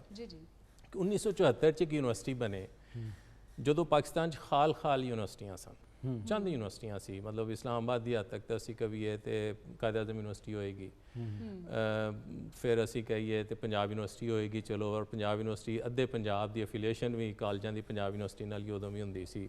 1975-76 'ਚ ਜਾ ਕੇ ਜ਼ਕਰੀਆ ਯੂਨੀਵਰਸਿਟੀ ਬਣੀ ਜਾਂ ਇਸਲਾਮੀ ਯੂਨੀਵਰਸਿਟੀ ਬਹਾਵਲਪੁਰ ਬਣੀ। 1974 'ਚ ਇੱਕ ਯੂਨੀਵਰਸਿਟੀ ਬਣੇ ਜਿਹੜੀ ਡਿਸਟੈਂਸ ਐਜੂਕੇਸ਼ਨ ਦੀ ਯੂਨੀਵਰਸਿਟੀ ਹੋਵੇ, ਜਿਹੜੀ ਫਾਸਲਾਤੀ ਨਿਜ਼ਾਮੇ ਤਾਲੀਮ ਦੀ ਯੂਨੀਵਰਸਿਟੀ ਹੋਵੇ। ਮੈਂ ਹੈਰਾਨ ਹੋਣਾ ਕਿਸੇ ਵੇਲੇ ਕਿ ਉਹਨਾਂ ਲੋਕਾਂ ਦਾ ਤੁਸੀਂ ਜ਼ਰਾ ਸੋਚਣ ਦਾ ਅੰਦਾਜ਼ ਵੇਖੋ ਕਿ ਜਦੋਂ ਦੁਨੀਆ 'ਚ ਫਾਸਲਾਤੀ ਨਿਜ਼ਾਮੇ ਤਾਲੀਮ ਦੀ ਯੂਨੀਵਰਸਿਟੀਆਂ ਦਾ ਕੋਈ ਬਹੁਤ ਰੁਝਾਨ ਨਹੀਂ ਸੀ। ਦੁਨੀਆ ਦੀ ਜਿਹੜੀ ਪਹਿਲੀ ਫਾਸਲਾਤੀ ਨਿਜ਼ਾਮੇ ਤਾਲੀਮ ਦੀ ਯੂਨੀਵਰਸਿਟੀ ਹੈ ਜਿਹੜੀ ਅੱਜ ਵੀ ਬੜੀ ਨੋਨ ਹੈ, ਓਪਨ ਯੂਨੀਵਰਸਿਟੀ ਆਫ UK ਹੈ ਮਿਲਟਨ ਕੀਨਜ਼ ਵਿੱਚ। ਉਹ 1972 'ਚ ਬਣੀ ਸੀ ਔਰ 1974 ਜਦੋਂ ਇਹ ਬਣੀ ਤਾਂ ਉਸੇ ਯੂਨੀਵਰਸਿਟੀ ਨੇ ਇਹਦੀ ਬਹਿਰਹਾਲ ਇਹਦੀ ਬੁਨਿਆਦ ਰੱਖਣ ਵਿੱਚ ਔਰ ਇਹਦੇ ਸਾਰੀ ਚੀਜ਼ਾਂ ਬਣਾਉਣ ਵਿੱਚ ਬੜੀ ਮਦਦ ਵੀ ਕੀਤੀ। ਤੁਹਾਨੂੰ ਇਹਦੀ ਅਹਿਮੀਅਤ ਦਾ ਅੰਦਾਜ਼ਾ ਇਸ ਗੱਲ ਤੋਂ ਜਿਹੜਾ ਮੇਰੇ ਲਈ ਵੀ ਇੱਕ ਬੜੀ ਨਵੀਂ ਗੱਲ ਸੀ। ਮੈਂ ਪਿੱਛੇ ਜੇ ਇੱਕ ਡੇਟਾ ਲਿਆ ਹੁਕੂਮਤ ਨਾਲ ਸ਼ੇਅਰ ਕਰਨ ਵਾਸਤੇ ਕਿ ਇਸ ਇਦਾਰੇ ਦਾ ਕੰਟਰੀਬਿਊਸ਼ਨ ਕੀ ਹੈ।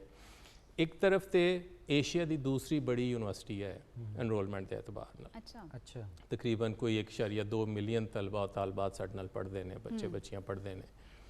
ਫਿਰ ਅਸੀਂ ਅੱਜ ਦੀ ਤਾਰੀਖ ਤੱਕ ਤਕਰੀਬਨ 42 ਲੱਖ ਡਿਗਰੀਆਂ ਇਸ਼ੂ ਕਰ ਚੁੱਕੇ ਹਾਂ। ਅੱਛਾ ਹੁਣ ਤੁਸੀਂ ਇਸ ਤਾਦਾਦ ਦਾ ਅੰਦਾਜ਼ਾ ਕਰੋ ਕਿ ਅਗਰ ਕਿਸੇ ਵੀ ਇਦਾਰੇ ਨੇ 4.2 ਮਿਲੀਅਨ ਬੱਚੇ ਬੱਚੀਆਂ ਨੂੰ ਤਾਲੀਮ ਦੀ ਸਹੂਲਤ ਦੇ ਕੇ ਫਿਰ ਉਹਨਾਂ ਨੂੰ ਗ੍ਰੈਜੂਏਟ ਕੀਤਾ ਹੁੰਦਾ ਤਾਂ ਤੁਹਾਨੂੰ ਕਿੰਨੇ ਇਦਾਰਿਆਂ ਦੀ ਜ਼ਰੂਰਤ ਹੁੰਦੀ। ਬਿਲਕੁਲ।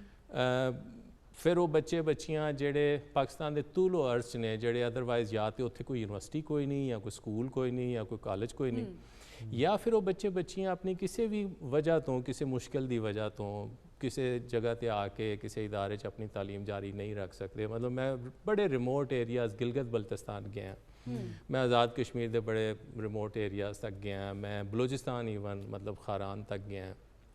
ਉੱਥੇ ਤੁਹਾਨੂੰ ਬੱਚੇ ਮਿਲਦੇ ਨੇ ਜਿਹੜੇ ਅਲਾਮਾ ਇਕਬਾਲ ਓਪਨ ਯੂਨੀਵਰਸਿਟੀ ਨਾਲ ਪੜ੍ਹ ਰਹੇ ਨੇ, ਜਿਹੜੇ ਅਦਰਵਾਈਜ਼ ਫਿਰ ਇਹਦਾ ਮਤਲਬ ਹੈ ਸ਼ਾਇਦ ਤਾਲੀਮ ਦੀ ਸਹੂਲਤ ਤੋਂ ਮਹਿਰੂਮ ਰਹਿ ਜਾਂਦੇ। ਯਾਨੀ ਇੱਕ ਵਿਜ਼ਨਰੀ ਮੈਂ ਸਮਝਣਾ ਹੈ ਕਿ ਇੱਕ ਬਹੁਤ ਬੜਾ ਬੂਟਾ, ਉਹਦੇ ਸਮਰਾਤ, ਉਹਦਾ ਫਲ ਅਸੀਂ ਹੁਣ ਇਹਦੇ 'ਚ ਕੋਈ ਸ਼ੱਕ ਨਹੀਂ। ਮੈਂ ਸਮਝਣਾ ਜੀ ਕਿ ਇੱਕ ਬਹੁਤ ਵਾਈਜ਼ ਫੈਸਲਾ ਸੀ ਉਸ ਵਕਤ ਦਾ। ਸਹੀ। ਅੱਛਾ ਸਰ, ਜਦੋਂ ਤੁਸੀਂ ਬੀਇੰਗ ਅ ਹੈਡ ਇਸ ਯੂਨੀਵਰਸਿਟੀ ਨੂੰ ਜੁਆਇਨ ਕੀਤਾ ਤੇ ਤੁਹਾਨੂੰ ਕਿਹੜੇ ਚੈਲੰਜਸ ਦਾ ਸਾਹਮਣਾ ਸੀ? ਜਿਵੇਂ ਕਹਿੰਦੇ ਨਾ ਜੀ, ਇੱਕ ਘਰ ਬਣਦਾ ਹੈ ਇੱਕ ਮਖਸੂਸ ਤਾਦਾਦ ਦੇ ਲੋਕਾਂ ਦੇ ਰਹਿਣ ਵਾਸਤੇ, ਤੇ ਜਦੋਂ ਫਿਰ ਘਰ 'ਚ ਜੀਆਂ ਦੀ ਤਾਦਾਦ ਵੱਧਦੀ ਜਾਂਦੀ ਹੈ ਤੇ ਫਿਰ ਉਹ ਘਰ ਨੂੰ ਜਾਂ ਤੇ ਵਧਾਇਆ ਜਾਵੇ ਜਾਂ ਉਹਦੀ ਕੋਈ ਇਸ ਤਰ੍ਹਾਂ ਦੀ ਕੋਈ ਤਰੀਕਾਕਾਰ ਤੈਅ ਕੀਤਾ ਜਾਵੇ ਕਿ ਹਰ ਇੱਕ ਨੂੰ ਇੱਕ ਤਰ੍ਹਾਂ ਦੀਆਂ ਸਹੂਲਤਾਂ ਵੀ ਦਿੱਤੀਆਂ ਜਾ ਮੰਜੀਆਂ ਨੇੜੇ ਕਰਕੇ ਪੱਖਾ ਮੰਜੀਆਂ ਨੇੜੇ ਕਰ ਲਈਏ, ਕੋਈ ਪੱਖੇ 2 ਲਾ ਲਈਏ, ਜਾਂ ਜੋ ਘਰ ਨੂੰ ਕੋਈ ਇੱਕ ਛੱਤ ਹੋਰ ਮੰਜ਼ਿਲ ਹੋਰ ਪਾ ਲਈਏ ਜਾਂ ਤੇ ਜੇ ਅਸੀਂ ਚਾਹੀਏ ਕਿ ਉੱਥੇ ਹੀ ਕਿਸੇ ਤਰ੍ਹਾਂ ਸਾਰੀਆਂ ਚੀਜ਼ਾਂ ਪੂਰੀਆਂ ਹੋ ਜਾਣ ਤੇ ਫਿਰ ਹੌਲੀ ਹੌਲੀ ਕਿਸੇ ਦੀ ਮੰਜੀ ਗਲੀ 'ਚ ਨਿਕਲ ਜਾਏਗੀ। ਸੋ ਅਲਾਮਾ ਇਕਬਾਲ ਓਪਨ ਯੂਨੀਵਰਸਿਟੀ ਦਾ ਮੈਂ ਸਮਝਣਾ ਜਿਹੜਾ ਇੱਕ ਬਹੁਤ ਬੜਾ ਚੈਲੰਜ ਹੈ ਇਸ ਸਾਰੇ ਕੰਟਰੀਬਿਊਸ਼ਨ ਦੇ ਨਾਲ, ਜਿਹੜੀ ਮੈਂ ਤੁਹਾਨੂੰ ਉਨੀ ਗੁਜ਼ਾਰਿਸ਼ ਕੀਤੀ, ਉਹ ਹੈ ਉਹਦਾ ਸਕੇਲ। ਇੱਕ ਐਸੀ ਯੂਨੀਵਰਸਿਟੀ ਜਿਹੜੇ 12 ਲੱਖ ਬੱਚਿਆਂ ਨੂੰ ਪੜ੍ਹਾਉਂਦੀ ਹੋਵੇ ਤੇ ਜਿੱਦੇ ਬੱਚੇ ਬਲੋਚਿਸਤਾਨ ਤੋਂ ਲੈ ਕੇ ਯਾਨੀ ਗਵਾਦਰ ਤੋਂ ਲੈ ਕੇ ਤੇ ਫਿਰ ਇੱਧਰ ਪਿਸ਼ਾਵਰ ਤੇ ਤੁਸੀਂ ਐਬਟਾਬਾਦ ਤੱਕ ਚਲੇ ਜਾਓ ਤੇ ਆਪਣਾ ਬਾਰਡਰਾਂ ਤੱਕ ਚਲੇ ਜਾਓ, ਇੰਟੀਰੀਅਰ ਸਿੰਧ 'ਚ ਚਲੇ ਜਾਓ, ਤੇ ਤੁਹਾਨੂੰ ਇਹ ਇੱਕ ਜਿਹੜੀ ਆਗਾਹੀ ਰੱਖਣੀ ਨਾ ਕਿ ਹਰ ਬੱਚੇ ਨੂੰ ਇੱਕ ਕੁਆਲਿਟੀ ਐਜੂਕੇਸ਼ਨ ਦਿੱਤੀ ਜਾ ਰਹੀ ਹੈ। ਜਿਹੜਾ ਯੂਨੀਵਰਸਿਟੀ ਦਾ ਸਿਲੇਬਸ ਸੀ ਜਾਂ ਜਿਹੜੀਆਂ ਕਿਤਾਬਾਂ ਨੇ ਉਹਨਾਂ ਨੂੰ ਪਹੁੰਚ ਗਈਆਂ ਨੇ, ਪੜ੍ਹਾਉਣ ਵਾਲੇ ਉਸੇ ਇੱਕ ਖੁਸ਼ੂ ਖਜ਼ੂ ਨਾਲ ਅੱਛੇ ਅਸਾਤਜ਼ਾ ਕਰਾਮ ਨੇ, ਔਰ ਉਹ ਫਿਰ ਪੜ੍ਹਾ ਰਹੇ ਨੇ ਤੇ ਕੀ ਪੜ੍ਹਾ ਰਹੇ ਨੇ। ਇਹ ਇੱਕ ਮੈਂ ਸਮਝਣਾ ਬਹੁਤ ਬੜਾ ਚੈਲੰਜ ਸੀ ਕਿ ਜਿਹੜਾ ਮੈਨੂਅਲ ਤਰੀਕਾਕਾਰ ਨਾਲ ਜਦੋਂ ਅਸੀਂ ਇਹ ਸਾਰਾ ਕੁਝ ਕਰ ਰਹੇ ਸਾਂ ਤਾਂ ਉਹਦੇ ਬੜੇ ਸਾਰੇ ਮਸਾਇਲ ਸੀ। ਤਾਂ ਮੈਂ ਅਗਰ ਉਹਨੂੰ ਕਹਾਂ ਸਮ ਅਪ ਕਰਕੇ ਕਿ ਜਿਹੜਾ ਅਕੈਡੈਮਿਕ ਡਿਸਪਲਿਨ ਨੂੰ ਬਿਹਤਰ ਕਰਨਾ ਜਿਹੜਾ ਸੀ, ਉਹ ਮੈਂ ਸਮਝਣਾ ਹੈ ਕਿ ਇੱਕ ਬਹੁਤ ਬੜਾ ਚੈਲੰਜ ਸੀ ਸਾਡੇ ਵਾਸਤੇ। ਠੀਕ ਹੈ। ਅੱਛਾ ਸਰ, ਤੁਸੀਂ ਇਹ ਨਹੀਂ ਦੱਸਿਆ ਕਿ ਆਖਿਰ ਐਜੂਕੇਸ਼ਨ ਹੀ ਕਿਉਂ ਚੂਜ਼ ਕੀਤੀ? ਕਿਉਂਕਿ ਜਦੋਂ ਬੰਦਾ ਪੈਦਾ ਹੁੰਦਾ ਤੇ ਕਾਫੀ ਤਰ੍ਹਾਂ ਦੇ ਉਹਦੇ ਪੈਸ਼ਨ ਹੁੰਦੇ ਨੇ। ਕੋਈ ਕਦੀ ਕ੍ਰਿਕਟਰ ਬਣ ਜਾਂਦਾ, ਥੋੜਾ ਜਿਹਾ ਵੱਡਾ ਹੁੰਦਾ ਤੇ ਕਹਿੰਦਾ ਨਹੀਂ ਮੈਂ ਇਹ ਬਣਨਾ, ਡਾਕਟਰ ਬਣਨਾ। ਫਿਰ ਥੋੜਾ ਹੋਰ ਵੱਡਾ ਹੁੰਦਾ ਤੇ ਕਹਿੰਦਾ ਮੈਂ ਐਕਟਰ ਬਣਨਾ। ਕਰਦੇ ਕਰਦੇ ਆ ਫਿਰ ਉਹ ਕਿਸੇ ਹੋਰ ਹੀ ਸ਼ੋਬੇ ਚਲਾ ਜਾਂਦਾ ਆਖਿਰ ਦੇ ਵਿੱਚ। ਬਹੁਤ ਸਾਰੇ ਮੇਰਾ ਖਿਆਲ ਹੈ ਉਸ ਤਰ੍ਹਾਂ ਜਿਹੜੀ ਤੁਸੀਂ ਜਿੰਨੀ ਗੱਲ ਦੱਸੀ ਹੈ ਉਸ ਤਰ੍ਹਾਂ ਦੇ ਸਾਰੇ ਸ਼ੋਬਿਆਂ 'ਚ ਮੈਂ ਵੀ ਗੁਜ਼ਰ ਗਿਆ। ਅੱਛਾ। ਮਤਲਬ ਬੰਦਾ ਜਦੋਂ ਸਕੂਲੇ ਪੜ੍ਹਦਾ ਹੁੰਦਾ ਹੈ ਤੇ ਬੰਦੇ ਦੀ ਮਤਲਬ ਬਹਿਰਲ ਮੈਂ ਉਸ ਸਕੂਲੇ ਪੜ੍ਹਿਆ ਜਿੱਥੇ ਜਦੋਂ ਤਫਰੀ ਹੁੰਦੀ ਸੀ, ਜਿਹੜਾ ਅਸੀਂ ਕਹਿੰਦੇ ਹਾਂ ਰਿਸੈਸ ਪੀਰੀਅਡ ਆਇਆ, ਤੇ ਉਹਦੇ 'ਚ ਉਸ ਗਰਾਊਂਡ 'ਚ ਪਤਾ ਨਹੀਂ ਸੀ ਲੱਗਦਾ ਹੁੰਦਾ ਵੀ ਕਿਹੜੀ ਟੀਮ ਵੱਲੋਂ ਖੇਡਦਾ ਪਿਆ, ਜਾਂ ਕੋਈ ਫੁੱਟਬਾਲ ਖੇਡਣ ਡਿਆ ਜਾਂ ਕੋਈ ਕ੍ਰਿਕਟ ਖੇਡਣ ਡਿਆ। So it was fun honestly. So ਬੜਾ ਜਨੂਨ ਸੀ ਕ੍ਰਿਕਟ ਖੇਡਣ ਦਾ, ਘਰੋਂ ਛੁਪ ਕੇ ਵੀ ਜਾ ਕੇ ਖੇਡੀ ਤੇ ਲੱਤਾਂ ਵੀ ਸਿਖਵਾਈਆਂ ਹਰ ਵੇਲੇ ਗੇਂਦ ਵੱਜ ਕੇ। ਔਰ ਮੈਂ ਯੂਨੀਵਰਸਿਟੀ ਤੱਕ ਖੇਡੀ ਕ੍ਰਿਕਟ। ਫਿਰ ਵਕਤ ਘਟ ਗਿਆ ਤੇ ਫਿਰ ਮੈਂ ਬਾਸਕਟਬਾਲ ਵੀ ਖੇਡੀ, ਹਾਕੀ ਵੀ ਖੇਡੀ, ਕਈ ਵਾਰੀ ਗਿੱਟੇ ਬਣਾਏ। ਲੇਕਿਨ ਫਿਰ ਜਦੋਂ ਮੈਂ ਕੈਰੀਅਰ ਸ਼ੁਰੂ ਕੀਤਾ ਤੇ ਫਿਰ ਵਕਤ ਨਹੀਂ ਸੀ ਤੇ ਮੈਂ ਬੈਡਮਿੰਟਨ ਸ਼ੁਰੂ ਕਰ ਦਿੱਤੀ। ਲੇਕਿਨ ਜਦੋਂ ਮੈਂ ਗ੍ਰੈਜੂਏਟ ਹੋਇਆ ਤੇ ਮੈਂ ਇੱਕ ਗੱਲ ਤੈਅ ਕੀਤੀ ਸੀ ਕਿ ਮੈਂ ਕੋਈ ਫੀਲਡ ਦੀ ਜੌਬ ਨਹੀਂ ਕਰ ਸਕਦਾ। ਮੇਰਾ ਆਪਣਾ ਇੱਕ ਮਿਜ਼ਾਜ ਹੈ ਕਿ ਸ਼ਾਇਦ ਮੈਂ ਕੋਈ ਵੀ ਇਸ ਤਰ੍ਹਾਂ ਦੀ ਕੋਈ ਮਾਰਕੀਟਿੰਗ, ਕੋਈ ਫੀਲਡ ਦੀ ਜੌਬ ਨਹੀਂ ਕਰ ਸਕਦਾ। ਸਾਡੇ यहाँ एक बड़ा कन्वेंशनल ज़ाहिर है कि जी उस्ताद बन जाओ। मैं अप्लाई ज़रूर किया, जॉब आई और अल्लाह का शुक्र ये होया कि बहरहाल जी पहली मैं जॉब अप्लाई की, मैं वो दरखास्त दी, मेरी उत्थे नौकरी हो गई तो मैं पढ़ाना शुरू कर दिता।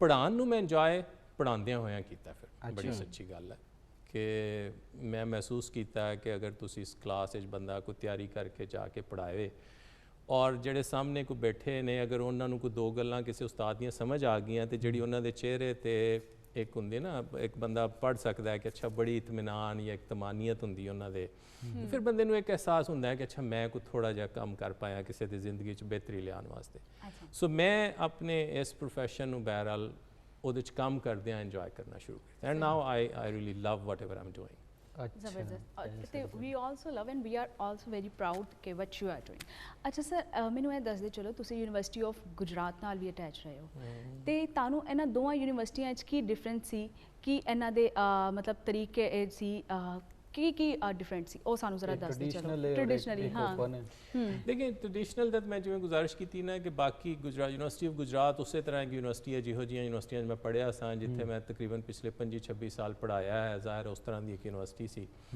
ਇੱਕ ਫਰਕ ਸਿਰਫ ਇਹ ਸੀ ਕੋਈ ਇੱਕ ਨਵਾਂ ਇਦਾਰਾ ਸੀ ਬੁਨਿਆਦੀ ਤੌਰ ਤੇ ਬਾਕੀ ਯੂਨੀਵਰਸਿਟੀਆਂ ਦੀ ਨਿਸਬਤ ਉਹਨੂੰ ਬਣੇ ਨੂੰ ਤਕਰੀਬਨ ਕੋਈ 10-11 ਸਾਲ ਹਲੇ ਹੋਏ ਸੀ ਨਵੀਆਂ ਯੂਨੀਵਰਸਿਟੀਆਂ 'ਚ ਜਿਹੜੇ ਅਸੀਂ ਕਹਿੰਦੇ ਨਾ ਜਿਵੇਂ ਨੋਰਮਸ ਇਸਟੈਬਲਿਸ਼ ਹੁੰਦੇ ਆ ਵਕਤ ਲੱਗਦਾ ਹੈ ਐਕੈਡੈਮਿਕ ਨੋਰਮਸ ਵੀ ਡਿਸਿਪਲਿਨ ਦੇ ਮਾਮਲਾਤ ਵੀ ਔਰ ਇੱਕ ਐਕੈਡੈਮਿਕ ਕਲਚਰ ਬਣਦਿਆਂ ਥੋੜਾ ਜਿਹਾ ਵਕਤ ਲੱਗਦਾ ਹੈ ਤੇ ਉਹ ਇੱਕ ਚੈਲੰਜ ਮੈਂ ਸਮਝਦਾ ਉੱਥੇ ਹੈ ਸੀ ਕਿ ਉਸ ਨੂੰ ਇੱਕ ਟਿਪੀਕਲ ਵਕਤਨ ਇੱਕ ਅੱਛੀ ਯੂਨੀਵਰਸਿਟੀ ਜਿਹੜੀ ਇੰਟਰਨੈਸ਼ਨਲ ਪ੍ਰੈਕਟਿਸਿਸ ਨੂੰ ਅਡਾਪਟ ਕਰਦੀ ਹੋਵੇ ਉਹਦੇ ਤੇ ਆਹਿਸਤਾ ਫੈਕਲਟੀ ਦੀ ਟ੍ਰੇਨਿੰਗ ਵੀ ਉਸ ਤਰ੍ਹਾਂ ਕੀਤੀ ਜਾਵੇ ਤਲਬਾ ਨੂੰ ਵੀ ਉਸ ਤਰ੍ਹਾਂ ਦੇ ਜ਼ਿਹਨੀ ਤੌਰ ਤੇ ਤਿਆਰ ਕੀਤਾ ਜਾਵੇ ਕਿ ਉਹ ਵੀ ਨਾਲ ਇਨਵੋਲਵ ਹੋ ਸਕਣ ਸੋ ਪਹਿਲੇ 2 ਸਾਲ ਤੇ ਬੜਾ ਚੈਲੰਜ ਰਿਹਾ ਗੁਜਰਾਤ ਜਿਹਾ ਸ਼ਹਿਰ ਜਿਹੜਾ ਤੁਹਾਨੂੰ ਪਤਾ ਹੈ ਬਹਿਰਹਾਲ ਜਿਹਦੇ 'ਚ ਬੜੀ ਇੱਕ ਉਹਦਾ ਆਪਣਾ ਇੱਕ ਕਲਚਰ ਹੈ ਬਹਿਰਹਾਲ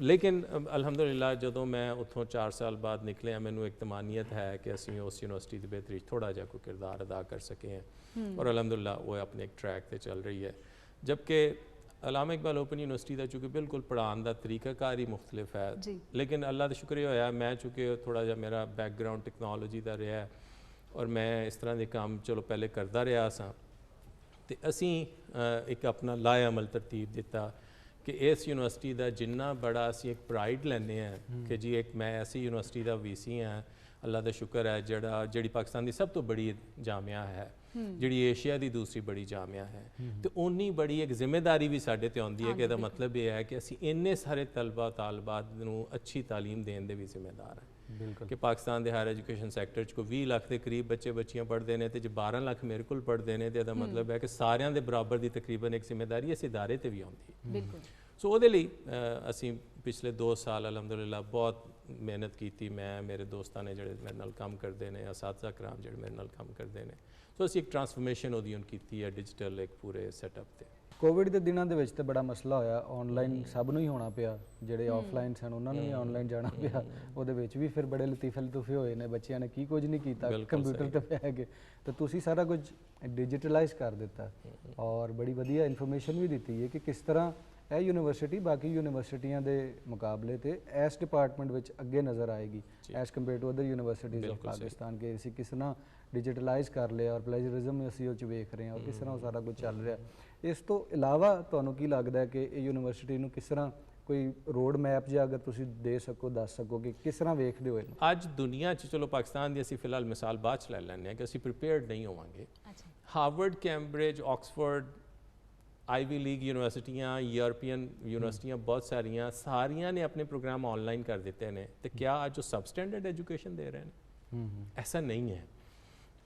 2 चीज़ां ने एक तो है कि कोई भी निज़ाम तालीम या कोई भी काम अगर वो कंट्रोल्स जेडे ने वो अच्छे इंप्लीमेंटेड नहीं ने तो हर गल ही गलत हो सकती तुहाडे क्रू के मैंबर खड़े ने अगर जी भी इन्हों का अपना काम करने का एक तरीकाकार इन्हों सिखाया गया वो उस तरह नहीं काम करेंगे तो प्रोडक्शन का सिस्टम तुहाडा बहुत अच्छा नहीं रहेगा फर्ज करो एजुकेशन में भी क्वालिटी एश्योरेंस का एक फ्रेमवर्क है वो फेस टू फेस भी अगर फर्ज करो अच्छा नहीं इंप्लीमेंट होंगे तो भावें कोई भी यूनिवर्सिटी होगी ਉਹਦੇ ग्रैजुएट्स से भी यही सवाल उठणगे ਜਿਹੜੇ कि बहरहाल ऑनलाइन ਤੇ ਹੋਣਗੇ ਦੂਜੀ ਜਿਹੜਾ ਇੱਕ ਫਰਕ ਮਹਿਸੂਸ ਕਰਨ ਦੀ ਗੱਲ ਹੈ ਉਹ ਇਹ ਹੈ ਕਿ ਅਸੀਂ ਇਹ ਕਹੀਏ ਨਾ ਕਿ ਜਿਹੜਾ ਪ੍ਰੋਗਰਾਮ ਲਾਈਵ ਤੁਸੀਂ ਕਿਤੇ ਦੇ ਰਹੇ ਹੋ ਉਹਦੀ ਕੋਈ ਨਿਟੀਗ੍ਰਿਟੀਜ਼ ਔਰ ਇੱਕ ਪ੍ਰੀ ਰਿਕਾਰਡਡ ਪ੍ਰੋਗਰਾਮ ਦੀ ਨਿਟੀਗ੍ਰਿਟੀਜ਼ ਸ਼ਾਇਦ ਥੋੜਾ ਜਿਹਾ ਫਰਕ ਬਹਿਰਹਾਲ ਤੁਸੀਂ ਵੀ ਕਿਤੇ ਰੱਖਦੇ ਹੋਵੋਗੇ ਪ੍ਰੀ ਪ੍ਰੋਡਕਸ਼ਨ ਵੀ ਤੇ ਪੋਸਟ ਪ੍ਰੋਡਕਸ਼ਨ ਵੀ ऑनलाइन एजुकेशन कोर्स डिज़ाइन के तरीकाकार मुख्तलिफ ने पढ़ाने के तरीकाकार मुख्तलिफ ने अगर असी कहिए ना कि जो टीचर पिछले 5 सालों का फेस टू फेस पढ़ाने का बड़ा माहिर है उन्होंने इलम तो अल्लाह ने दिता है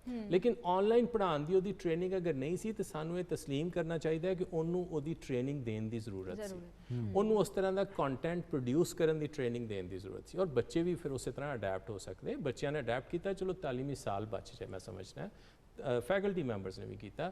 ਸੋ ਇੱਕ ਤੇ ਇਹ ਹਮੇਸ਼ਾ ਸਾਨੂੰ ਡਿਸਟਿੰਕਸ਼ਨ ਕਰਨ ਦੀ ਜ਼ਰੂਰਤ ਹੈ ਕਿ ਅਸੀਂ ਜੋ ਕੁਝ ਕਰ ਰਹੇ ਹਾਂ ਉਹ ਟਿਪੀਕਲੀ ਜਿਵੇਂ ਹੁਣ ਯੂਨੀਵਰਸਿਟੀਆਂ ਨੇ ਆਨਲਾਈਨ ਪੜ੍ਹਾਇਆ ਸੀ ਉਸ ਤਰ੍ਹਾਂ ਨਹੀਂ ਪੜ੍ਹਾਉਂਦੇ। ਅਸੀਂ ਆਲਰੇਡੀ ਇੱਕ ਹਾਈਬ੍ਰਿਡ ਮੋਡ ਆਫ ਲਰਨਿੰਗ 'ਚ ਪੜ੍ਹਾਉਂਦੇ ਹਾਂ, ਜਿਹਦੇ 'ਚ ਹਰ ਸਟੂਡੈਂਟ ਨੂੰ ਅਸੀਂ ਇੱਕ ਟਿਊਟਰ ਦੇਣਾ ਜਿਹੜੇ ਉਹਦੀ ਕਾਉਂਸਲਿੰਗ ਕਰਦਾ ਹੈ, ਜਿਹੜੀ ਉਹਦੀ ਹੈਲਪ ਕਰਦਾ ਹੈ। ਅਸੀਂ ਇੱਕ ਵਰਕਸ਼ਾਪ ਕਰਾਉਂਦੇ ਹਾਂ। ਸੋ ਆਫਲਾਈਨ ਆਨਲਾਈਨ ਦੋਨੋਂ ਮੋਡਸ ਵਿੱਚ ਅਸੀਂ ਕਿਸੇ ਤਰ੍ਹਾਂ ਉਹਦੀ ਟੀਚਿੰਗ ਔਰ ਲਰਨਿੰਗ ਨੂੰ ਬਿਹਤਰ ਕਰਨ ਦੀ ਕੋਸ਼ਿਸ਼ ਕरें, ਵੈਰਾਜ਼ ਬਾਕੀ ਜਗ੍ਹਾ ਤੇ ਇਸ ਤਰ੍ਹਾਂ ਦਾ ਨਹੀਂ ਹੈ ਨਿਜ਼ਾਮ, ਜਿਹਦੇ ਲਈ ਸਾਡੇ ਜ਼ਿਹਨ 'ਚ ਇੱਕ ਕਨਫਿਊਜ਼ਨ ਪੈਦਾ ਹੁੰਦੀ ਹੈ ਕਿ ਯਾਰ ਜੇ ਇੰਜ ਫਰਜ਼ ਕਰੋ WhatsApp ਤੇ ਪੜ੍ਹਾਇਆ ਜਾਣਾ ਸੀ ਤੇ ਇਹ ਆਨਲਾਈਨ ਐਜੂਕੇਸ਼ਨ ਹੈ ਤੇ ਇਹਦੇ ਤੋਂ ਅਸੀਂ ਇੰਜ ਹੀ ਚੰਗੇ। ਹਾਲਾਂਕਿ ਐਸਾ ਨਹੀਂ ਹੈ। ਸਾਡੀਆਂ ਯੂਨੀਵਰਸਿਟੀਆਂ ਜਿਹੜੀ ਅਲਾਮਾ ਇਕਬਾਲ ਓਪਨ ਯੂਨੀਵਰਸਿਟੀ ਹੈ ਜਾਂ ਵਰਚੁਅਲ ਯੂਨੀਵਰਸਿਟੀ ਹੈ, ਜਿਹੜੀ ਗੱਲ ਤੁਸੀਂ ਕਹੀ ਅਲਾਮਾ ਇਕਬਾਲ ਓਪਨ ਯੂਨੀਵਰਸਿਟੀ ਦਾ ਜਿਹੜਾ ਇੱਕ ਵੇ ਫਾਰਵਰਡ ਹੈ, ਮੇਰੀ ਬਹੁਤ ਖਾਹਿਸ਼ ਹੈ ਕਿ ਅਗਲੇ ਸਾਲ ਇਨਸ਼ਾਅੱਲਾ ਅਸੀਂ ਉਹਦੇ ਲਈ ਕੋਈ ਹੋਮਵਰਕ ਕੀਤਾ। ਮੈਂ ਆਪਣੀ ਯੂਨੀਵਰਸਿਟੀ ਨੂੰ ਜਿਹੜੀ ਇੰਟਰਨੈਸ਼ਨਲ ਰੈਂਕਿੰਗ ਹੈ, ਕਿ ਇੰਪੈਕਟ ਰੈਂਕਿੰਗ ਹੈ, ਉਹਦੇ 'ਚ ਇਨਸ਼ਾਅੱਲਾ ਪਲੇਸ ਕਰਾਂਗਾ। ਔਰ ਮੈਨੂੰ ਬਹੁਤ ਉਮੀਦ ਹੈ ਕਿ ਮੇਰੀ ਯੂਨੀਵਰਸਿਟੀ ਕੋਈ top 500-600 universities of the world ਵਿੱਚ ਇਨਸ਼ਾਅੱਲਾ ਕਿਤੇ ਆਏਗੀ, ਜਿੰਨਾ ਅਸੀਂ ਇਨਸ਼ਾਅੱਲਾ ਇਹਦੇ ਪਿਛਲੇ 2-2.5 ਸਾਲ 'ਚ ਹੋਮਵਰਕ ਕੀਤਾ ਹੈ, ਜਿਹੜਾ ਇੱਕ ਸੋਸ਼ਲ ਇੰਪੈਕਟ ਕ੍ਰੀਏਟ ਕੀਤਾ ਹੈ ਇਸ ਯੂਨੀਵਰਸਿਟੀ ਨੇ, ਅਸੀਂ ਉਹਨੂੰ ਜ਼ਿਆਦਾ ਉਹਨੂੰ ਹਾਈਲਾਈਟ ਕਰਨਾ ਚਾਹਾਂਗੇ।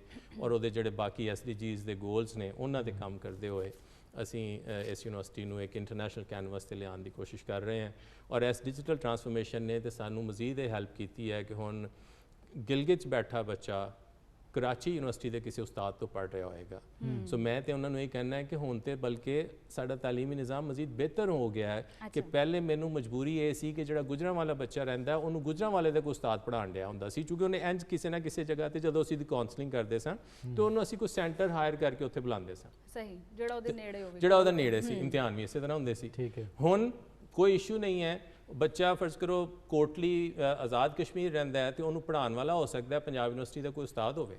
ਤੇ ਮੈਂ ਹੱਸ ਕੇ ਉਹਨਾਂ ਨੂੰ ਕਹਿੰਦਾ ਕਿ ਜੇ ਫਿਰ ਪੰਜਾਬ ਯੂਨੀਵਰਸਿਟੀ ਦਾ ਉਸਤਾਦ ਆਪਣੀ ਯੂਨੀਵਰਸਿਟੀ 'ਚ ਪੜ੍ਹਾਵੇ ਤੇ ਚੰਗਾ ਹੈ, ਤੇ ਜੇ ਮੇਰੀ ਯੂਨੀਵਰਸਿਟੀ ਦੇ ਜ਼ਰੀਏ ਕਿਸੇ ਬੱਚੇ ਨੂੰ ਪੜ੍ਹਾਵੇ ਤੇ ਉਹ ਮਾੜਾ ਹੈ, ਤੇ ਇਹਦਾ ਫੈਸਲਾ ਤੇ ਫਿਰ ਤੁਸੀਂ ਆਪ ਕਰ ਲਓ ਕਿ ਤੁਹਾਡੀ ਗੱਲ 'ਚ ਕਿੰਨਾ ਕੁ ਵਜ਼ਨ ਹੈ। ਬਿਲਕੁਲ ਸਹੀ। ਅੱਛਾ, ਇੱਥੇ ਕਿ ਮੈਨੂੰ ਚੀਜ਼ ਦੱਸਦੇ ਚਲੋ ਕਿ ਯੂਨੀਵਰਸਿਟੀ ਦਾਖਲੇ ਦੀ ਕੀ ਸ਼ਰਾਇਤ ਨੇ ਜਾਂ ਕੀ ਕ੍ਰਾਈਟੇਰੀਆ ਤਲਬਾ ਦਾ? BS ਔਰ MA 'ਚ PhD MPhil ਜਿੰਨੇ ਵੀ ਰੈਗੂਲਰ ਪ੍ਰੋਗਰਾਮਸ ਨੇ ਉਹਦੇ 'ਚ ਉਸੇ ਤਰ੍ਹਾਂ ਉਹੀ ਤਰੀਕਾਕਾਰ ਹੈ ਦਾਖਲਾ ਲੈਣ ਦਾ ਜਿਵੇਂ ਪਾਕਿਸਤਾਨ ਦੀ ਕਿਸੇ ਵੀ ਯੂਨੀਵਰਸਿਟੀ 'ਚ। ਸਹੀ। HEC ਦੇ ਫਰਜ਼ ਕਰੋ ਜਿਹੜੀ ਵੀ ਮਾਸਟਰਸ ਜਾਂ BS ਜਾਂ MPhil ਜਾਂ PhD ਦੇ ਰਿਕੁਆਇਰਮੈਂਟਸ ਨੇ, ਅਸੀਂ 100% ਉਹਦੀ ਪਾਬੰਦੀ ਕਰਨੇ ਆ।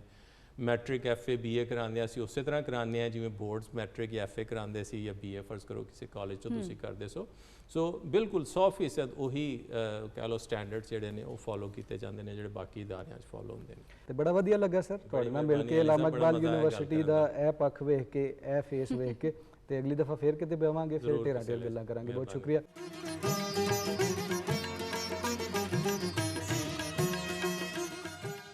ਲਓ ਜੀ, ਬਾਖਬਰ ਹੋਣ ਤੋਂ ਬਾਅਦ ਵਾਪਸ ਆਏ ਹਾਂ ਸਟੂਡੀਓ ਦੇ ਵਿੱਚ ਔਰ VC ਸਾਹਿਬ ਨਾਲ ਗੱਲਬਾਤ ਹੋ ਰਹੀ ਸੀ ਅਲਾਮਾ ਇਕਬਾਲ ਓਪਨ ਯੂਨੀਵਰਸਿਟੀ ਦੇ ਹਵਾਲੇ ਨਾਲ, ਔਰ ਬੜੀਆਂ ਗੱਲਾਂ ਨਵੀਆਂ ਪਤਾ ਲੱਗੀਆਂ ਨੇ। ਔਰ ਪਤਾ ਚੱਲਿਆ ਕਿ ਅਲਾਮਾ ਇਕਬਾਲ ਓਪਨ ਯੂਨੀਵਰਸਿਟੀ ਜਿਹੜੀ ਉਹ ਕਿਸ ਤਰ੍ਹਾਂ ਕੁਆਲਿਟੀ ਐਜੂਕੇਸ਼ਨ ਦੇ ਰਹੀ ਹੈ ਔਰ ਕਿਸ ਤਰ੍ਹਾਂ ਡਿਜੀਟਲਾਈਜ਼ ਹੋ ਰਹੀ ਹੈ ਵਕਤ ਦੇ ਨਾਲ ਔਰ ਬਿਹਤਰ ਤਰੀਕੇ ਨਾਲ ਹੋ ਰਹੀ ਹੈ as compare to other universities.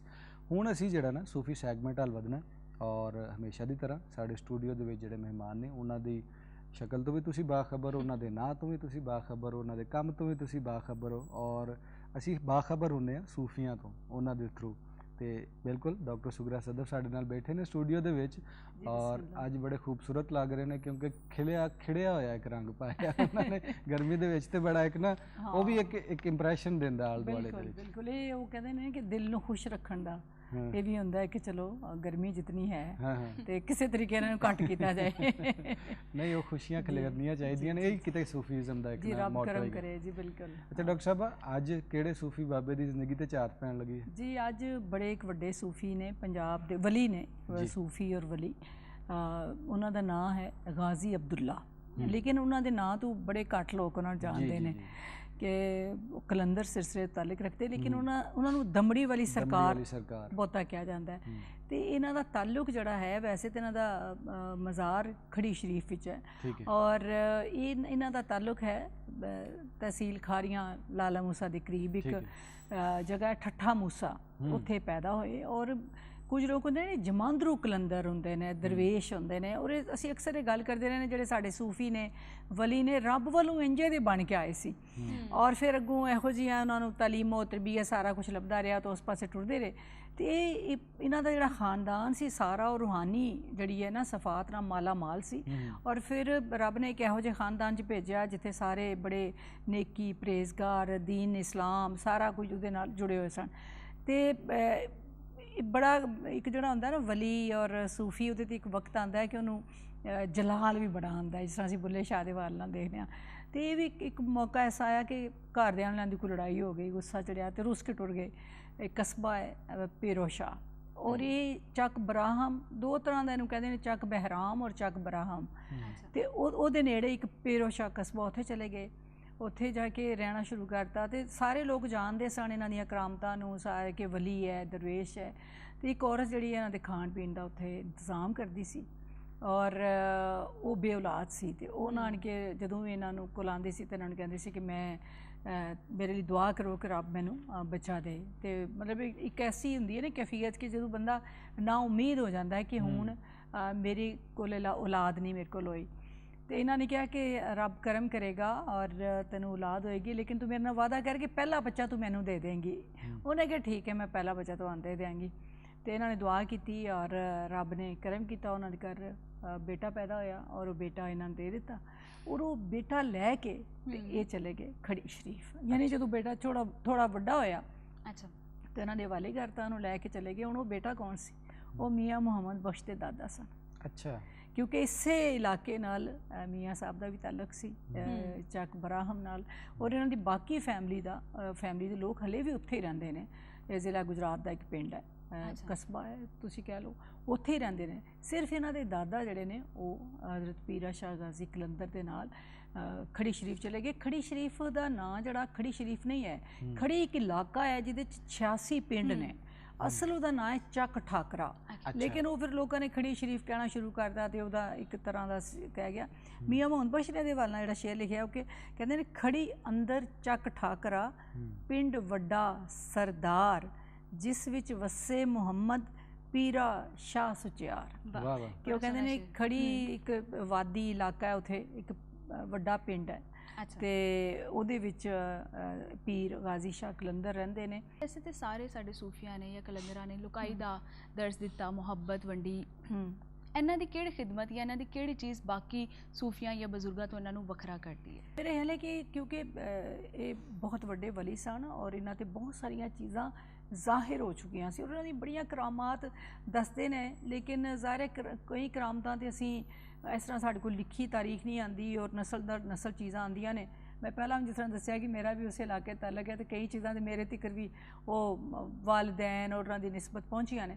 ਕਿ ਉਹ ਕਈ ਵਾਰੀ ਐਸਾ ਉਹ ਕਹਿੰਦੇ ਨੇ ਹੋਇਆ ਕਿ ਉਹਨਾਂ ਨੇ ਜਿਸ ਤਰ੍ਹਾਂ ਅਸੀਂ ਅੱਜ ਇੱਥੇ ਬੈਠੇ ਹਾਂ ਤੇ ਹੁਣ TV ਲਾਇਆ ਤੇ ਤੁਸੀਂ ਕਿਤੇ ਦੂਰ ਲੱਖਾਂ ਮੀਲ ਦੂਰ ਵੀ ਤੁਹਾਨੂੰ ਪਤਾ ਲੱਗ ਗਿਆ ਉੱਥੇ ਹੋ ਗਿਆ ਔਰ ਬਰਾਏ ਰਾਸਤ ਤੁਸੀਂ ਤੱਕ ਰਹੇ ਹੋ। ਇਸ ਤਰ੍ਹਾਂ ਇਹ ਉਸ ਮੁਕਾਮ 'ਤੇ ਸੀ ਕਿ ਇਹ ਬਰਾਏ ਰਾਸਤ ਚੀਜ਼ਾਂ ਨੂੰ ਦੇਖ ਰਹੇ ਹੁੰਦੇ ਸੀ, ਕਿਉਂਕਿ ਕੋਈ ਮੀਡੀਆ ਨਹੀਂ ਹੈ। ਲੋਕ ਦੱਸਦੇ ਨੇ ਕਿ ਕਿਸੇ ਵੇਲੇ ਬੈਠੇ ਨੇ, ਅੱਖਾਂ ਬੰਦ ਕੀਤੀਆਂ ਨੇ ਤੇ ਇੱਕਦਮ ਇਹਨਾਂ ਨੇ ਪਰੇਸ਼ਾਨ ਹੋ ਗਏ ਨੇ, ਇਹਨਾਂ ਨੇ ਸ਼ੋਰ ਕਰਤਾ ਕਿ ਅੱਗ ਲੱਗ ਗਈ, ਅੱਗ ਲੱਗ ਗਈ। ਉਹਨਾਂ ਨੇ ਸਾਰੇ ਅੱਗੇ ਪਿੱਛੇ ਦੇਖਿਆ, ਉਹਨਾਂ ਨੇ ਕਿੱਥੇ ਅੱਗ ਲੱਗ ਗਈ, ਕੀ ਹੋ ਗਿਆ, ਜਾਂ ਸੈਲਾਬ ਆ ਗਿਆ ਜਾਂ ਹੋਰ ਕੋਈ ਮਤਲਬ ਕਿਸੇ ਵੱਲ। ਤੇ ਉਹਨਾਂ ਕਿਹਾ ਕਿੱਥੇ ਕੀ ਹੋਇਆ? ਉਹ ਹਾਲੀ ਵਾਰੀ ਦੌੜਨਾ ਸ਼ੁਰੂ ਕਰਤਾ, ਕੁਝ ਨਹੀਂ ਹੋਇਆ। ਬਾਅਦ 'ਚ ਕਈਆਂ ਦਿਨਾਂ ਬਾਅਦ ਖਬਰ ਆਉਂਦੀ ਸੀ ਕਿ ਕਿਸੇ ਦੂਰ ਮਤਲਬ ਕਿ ਕੋਈ 1000 ਮੀਲ ਦੂਰ ਹੈ ਕੰਮ ਹੋਇਆ, ਜਾਂ ਦਿੱਲੀ 'ਚ ਹੋਇਆ, ਜਾਂ ਕਿਸੇ ਬਰਸੀਤ ਦੇ ਇਲਾਕੇ 'ਚ ਹੋਇਆ। ਤੇ ਉਹ ਇੱਕ ਜਿਹੜਾ ਮੈਂ ਸਮਝਦੀ ਹਾਂ ਕਿ ਬੜਾ ਇੱਕ ਬਹੁਤ ਵੱਡਾ ਇੱਕ ਰੂਹਾਨੀ ਵੱਲ ਨਾਲ ਸਿਲਸਿਲਾ ਹੈ ਕਿ ਇੱਕ ਬੰਦਾ ਜਿਹੜਾ ਉਹ ख्वाब ਦੇ ਆਲਮ 'ਚ ਵੀ ਨਹੀਂ, ख्वाब 'ਚ ਤੁਸੀਂ ਅਕਸਰ ਦੇਖਦੇ ਹਾਂ ਔਰ ਕੋਈ ਵੀ ਬੰਦਾ ख्वाब ਜਿਹੜਾ ਹੈ ਇਹੋ ਜਿਹੀਆਂ ਚੀਜ਼ਾਂ ਦੇਖ ਸਕਦਾ ਹੈ, ਕਿਉਂਕਿ ਸਭ 'ਚ ਰੱਬ ਦੀ ਰੂਹ ਹੈ। ਔਰ ਮੈਂ ਤੁਸੀਂ ਸਾਰੇ ਅਸੀਂ ਦੇਖ ਸਕਦੇ ਹਾਂ, ਜ਼ਾਹਿਰ ਹੈ ਸੂਫੀਆਂ ਵਲੀਆਂ ਦੇ ख्वाब ਮੁਖਤਲਿਫ ਹੁੰਦੇ ਨੇ ਥੋੜ੍ਹੇ, ਤੇ ਉਹ ਜ਼ਿਆਦਾ ਵਾਜ਼ਿਹ ਹੁੰਦੇ ਨੇ। ਲੇਕਿਨ ਇੱਕ ਬੰਦਾ ਜਾਗਦੇ ਅੱਖੀ ਬੰਦ ਕਰਦਾ ਤੇ ਉਹਦੇ ਤੋਂ ਚੀਜ਼ਾਂ ਜ਼ਾਹਿਰ ਹੁੰਦੀਆਂ, ਤਾਂ ਉਹ ਅਕਸਰ ਸਾਡੇ ਬੜੇ ਬਾਬੇ ਕਹਿੰਦੇ ਨੇ ਔਰ ਸਾਰੀ ਗੱਲ ਵੀ ਕਰਦੇ ਨੇ ਕਿ ਇਹਨਾਂ ਦਾ ਜਿਹੜਾ ਦਿਲ ਹੁੰਦਾ ਹੈ ਨਾ ਜੀ। ਉਹ ਸ਼ੀਸ਼ੇ ਵਾਂਗ ਹੋ ਜਾਂਦਾ ਹੈ ਔਰ ਸ਼ੀਸ਼ੇ ਵਾਂਗ ਕਰਨ ਲਈ ਕਿਤਨੀ ਰਿਆਜ਼ਤ ਕਰਨੀ ਪੈਂਦੀ ਹੈ ਕਿ ਉਹਨੂੰ ਪੂੰਝ ਕੇ ਸਾਫ਼ ਕਰਕੇ ਜੀ ਬਿਲਕੁਲ ਤੇ ਫਿਰ ਝਲਕਦੀ ਆ ਰਿਕਸ਼ਾ। ਡਾਕਟਰ ਸਾਹਿਬ ਔਰ ਬਹੁਤ ਸ਼ੁਕਰੀਆ ਤੁਸੀਂ ਟਾਈਮ ਕੱਢਿਆ ਔਰ ਮੀਆਂ ਸਾਹਿਬ ਦੇ ਸ਼ੇਰ ਵੀ ਸੁਣਾਏ, ਉਹਦਾ ਵੀ ਇੱਕ ਰੰਗ ਸੀ ਔਰ ਦਮੜੀ ਵਾਲੀ ਸਰਕਾਰ ਦਾ ਮਾਜ਼ੀ ਔਰ ਫਿਰ ਉਹ ਦੌਰ ਵੀ ਅਸੀਂ ਵੇਖਿਆ, ਕਸ਼ਮੀਰ ਦਾ ਵੀ ਜ਼ਿਕਰ ਹੋਇਆ, ਬਹੁਤ ਵਧੀਆ ਲੱਗਾ, ਬਹੁਤ ਸ਼ੁਕਰੀਆ। ਅਗਲੇ ਪ੍ਰੋਗਰਾਮ ਵਿੱਚ ਫਿਰ ਅਸੀਂ ਕਿਸੇ ਸੂਫੀ ਬਾਬੇ ਦੀ ਜ਼ਿੰਦਗੀ ਤੇ ਝਾਤ ਪਾਵਾਂਗੇ। ਨਾਜ਼ਰੀਨ ਵੇਲਾ ਜਿਹੜਾ ਹੈ ਉਹ ਮੁੱਕ ਗਿਆ ਪ੍ਰੋਗਰਾਮ ਦਾ ਔਰ ਤੁਹਾਡਾ ਵੀ ਬਹੁਤ ਸ਼ੁਕਰੀਆ, ਸਾਡੇ ਨਾਲ ਬਣੇ ਰਹੇ, ਪ੍ਰੋਗਰਾਮ ਨੂੰ ਵੇਖਦੇ ਰਹੇ। ਖਤ ਪੱਤਰ ਚਿੱਠੀ ਜ਼ਰੂਰ ਲਿਖਣਾ ਤੇ ਸਾਨੂੰ ਦੱਸਦੇ ਰਹਿਣਾ ਕਿ ਤੁਹਾਨੂੰ ਪ੍ਰੋਗਰਾਮ ਕੈਸਾ ਲੱਗ ਰਿਹਾ। ਤੇ ਜਾਣ ਤੋਂ ਪਹਿਲੇ ਹਮੇਸ਼ਾ ਦੀ ਤਰ੍ਹਾਂ ਜਿਵੇਂ ਅਸੀਂ ਇੱਕ ਸ਼ੇਰ ਪੜ੍ਹਦੇ ਨੇ, ਉਹ ਸ਼ੇਰ ਤੁਹਾਡੇ ਵਾਸਤੇ ਪੜਾਂਗੇ ਕਿ ਲੈ ਉਹ ਯਾਰ ਹਵਾਲੇ ਰੱਬ ਦੇ ਤੇ ਮੇਲੇ 4 ਦਿਨਾਂ ਦੇ, ਉਸ ਦਿਨ ਈਦ ਮੁਬਾਰਕ ਹੋਸੀ ਜਿਸ ਦਿਨ ਫੇਰ ਮਿਲਾਂਗੇ। ਰੱਬ ਰੱਖ।